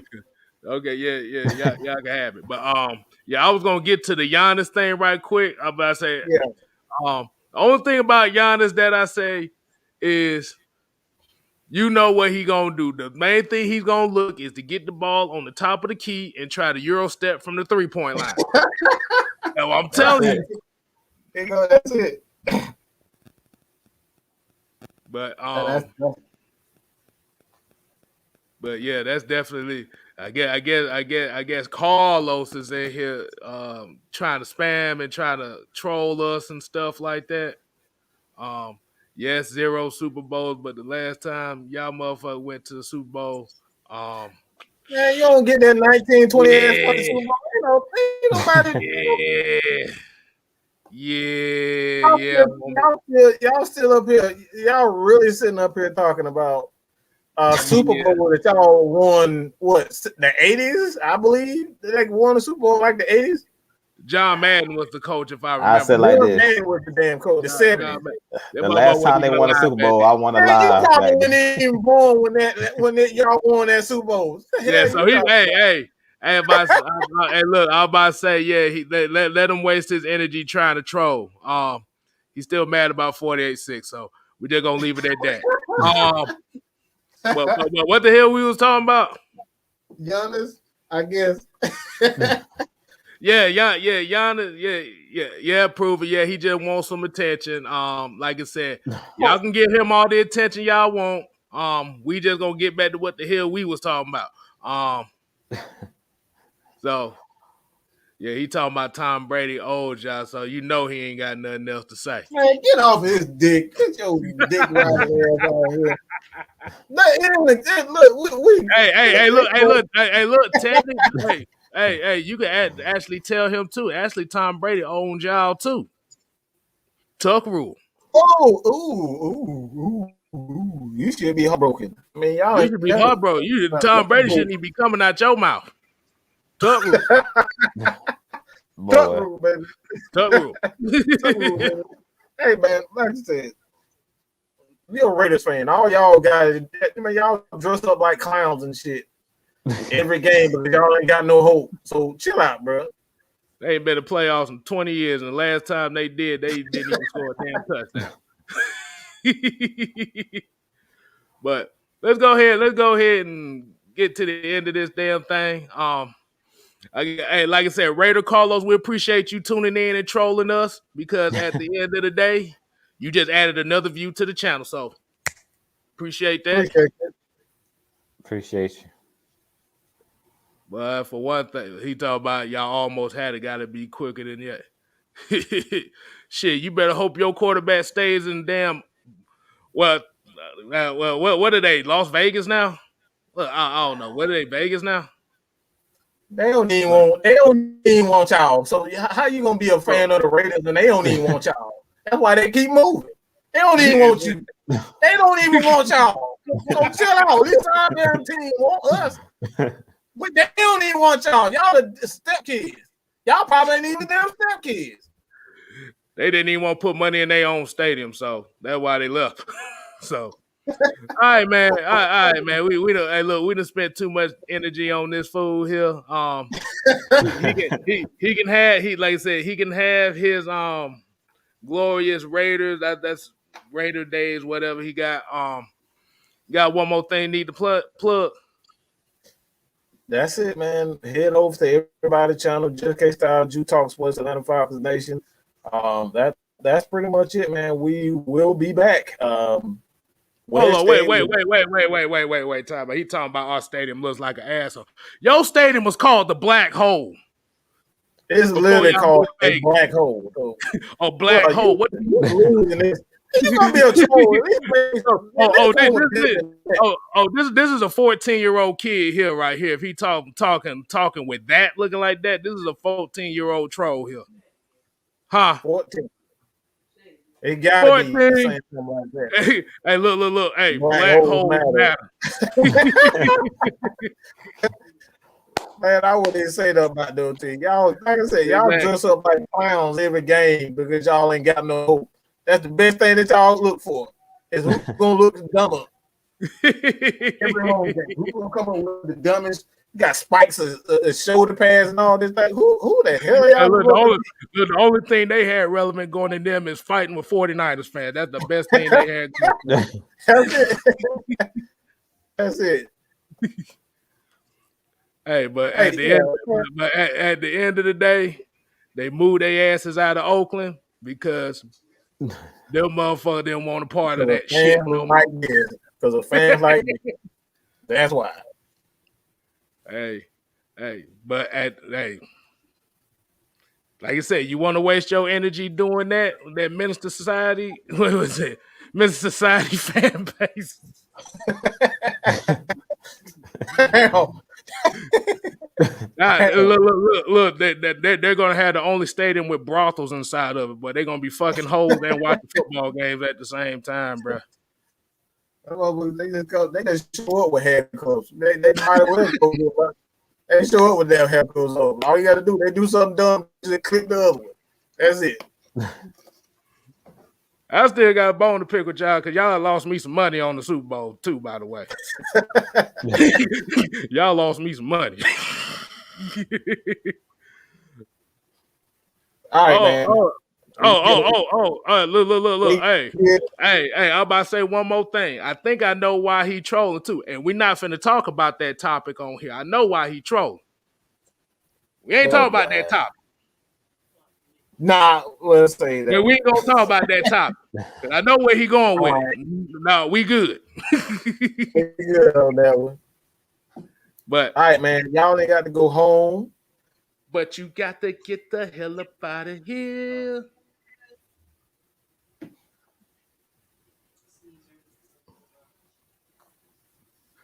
What's up? I'm about to say, I'm waiting on you goddamn say peace, bro.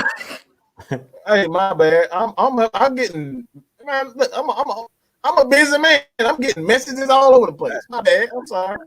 Look, there was more Raiders fans at our game, and y'all still lost by 37 points. So we're gonna end it on that note. Deuces. Peace.